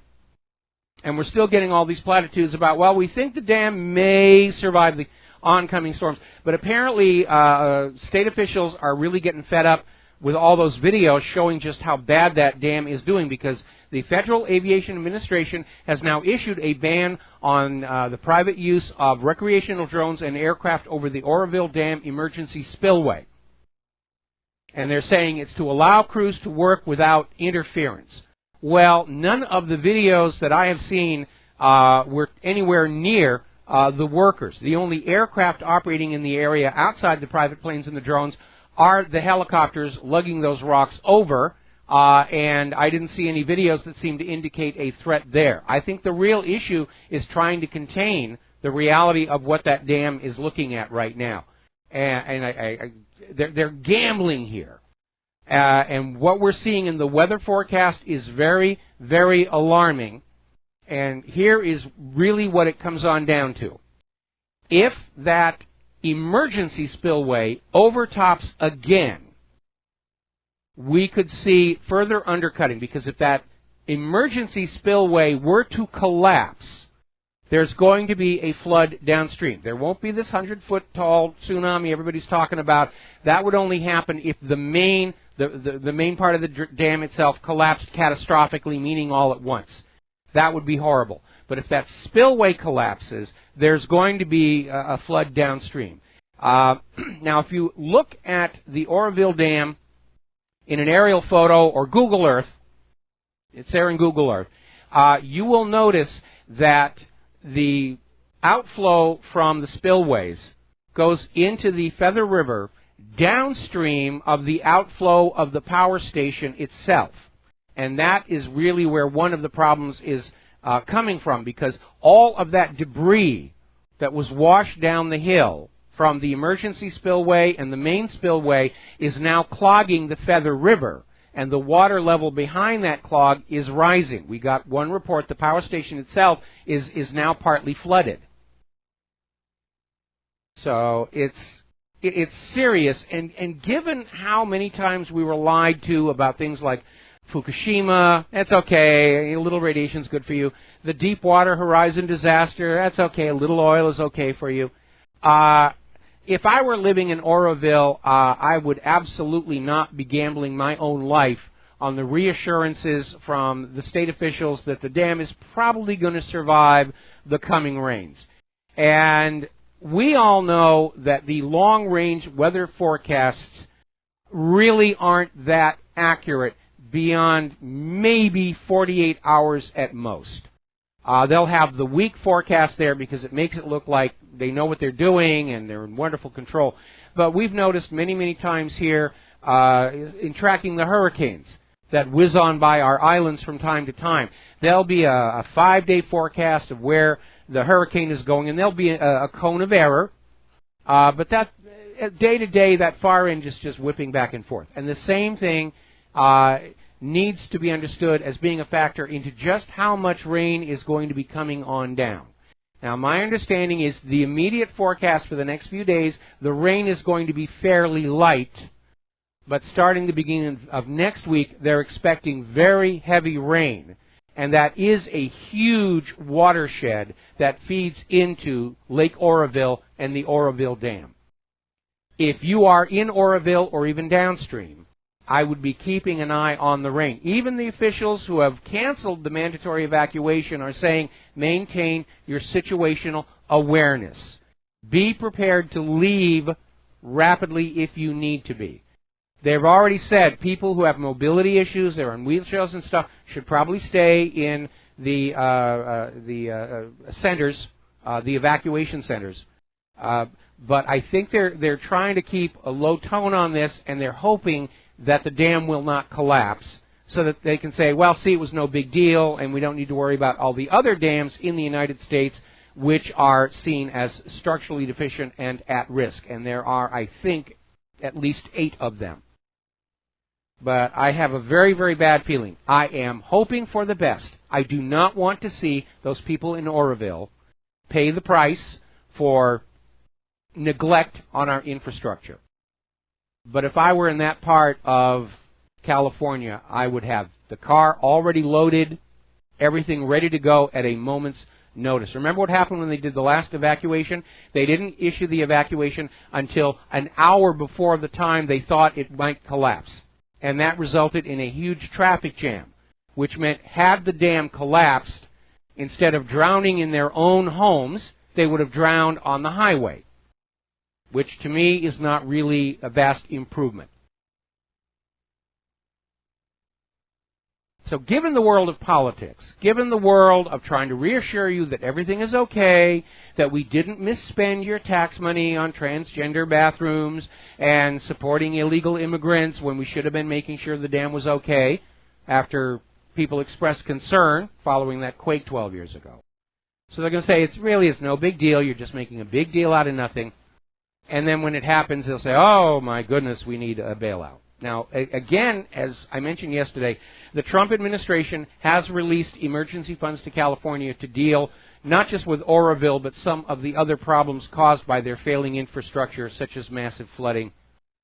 And it is rather cause for concern. Over in the Daily Mail in Britain, they were running a story where engineers have been using patch and pray techniques to keep the Oroville Dam working for years. And they're talking about their cracks in that main concrete spillway have been in the site report since 2009, and nobody did anything about it. They would just shut off the water and sort of paint it over with concrete solutions to fill in the cracks and not actually replace those underlying concrete supports. That's why that thing failed. It had nothing to do with the volume of water. When you're not actually replacing the parts that crack, sooner or later they're going to fail. And we're hearing this in the British media, not here in the American corporate media. Now, another report that we are getting from, well, this is a YouTube video, and it's on the front of WhatReallyHappened.com. One of the workers at the scene is saying only about 8% of that hole that was gouged at the bottom of the emergency spillway is filled. And actually said, you ought to stay the heck out of Oroville until this is really, truly over. And I think that's very good advice. Err on the side of caution. And I hope it's not going to work. My concern is all the rock they've been putting in there. If there's an overtopping again, the rock is going to act like an abrasive and it's going to accelerate the undermining of that spillway. If that hillside underneath the spillway gives way, the spillway will follow, and it's not going to be good. Anyway, if you're in Oroville, think safety. Err on the side of caution. We'll be right back. And aloha, America. Welcome back to the show. So starting from the revelation that major cracks in the main spillway at the Oroville Dam were included in state reports going back to 2009. That's 8 years. And none of those concrete slabs were replaced. They were just painted over to try and make the cracks leak-proof, which rarely works, which means water's been seeping through there, washing out the soil underneath, creating voids, and it is voids that lead to collapses, whether it's a giant one like a concrete spillway or just potholes in the road. And now we have this story where apparently Washington Times is reporting California's Governor Jerry Brown has been spending $25 billion a year supporting the illegal immigrants and not spending any money on actually repairing the Oroville Dam. Just paint it over, make it look like it's good. And that's probably another reason they're trying to downplay it, so Jerry Brown can run for governor again. Now, here's where it gets interesting. Remember, President Trump said there was going to be $1 trillion boost to repair the nation's infrastructure. Governor Brown submitted a $100 billion wish list for infrastructure projects in California to Donald Trump. The Oroville Dam was not even on that list.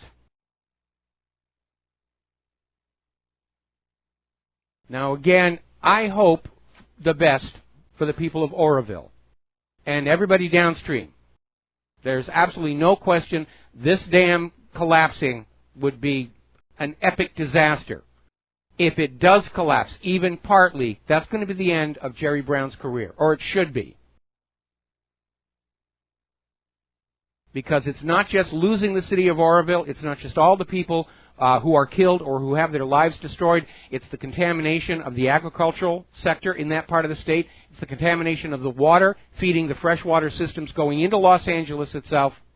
This should never have been allowed to go this far. If there were cracks in that spillway in 2009, they should have been fixed in 2009. Every time there's an epic fail, they go back in and say, oh, well, we knew there was a problem way back here, but somebody with their finger on the budget said, nah, we don't need to fix that. We saw that at the Deepwater Horizon, where British Petroleum had, the Deepwater Horizon itself, didn't want to spend the money to do the mandated maintenance on their manual blowout preventer for 4 years, and that's why that became a disaster. We see it happening time and time again. We're on the verge of it again. I hope that those who say this dam will withstand this next series of storms, and they're now talking a total of 5 separate storms are going to come on through. I hope they're right. I hope it survives. But even so, looking at that damage, the people of California have a lot to talk about with Governor Jerry Brown. And why is he spending their tax money on illegal immigrants instead of keeping them safe? Okay, there's our music. It's time for me to get on out of here and see what mischief I can get into for the rest of the day, who I can annoy, whose ox I can gore, rather. We'll be back tomorrow, Friday, actually. The lovely Lady Claire will be with us in hour number 3. We're going to try and rearrange the seating so you can see her. So we'll be back tomorrow, and aloha, America.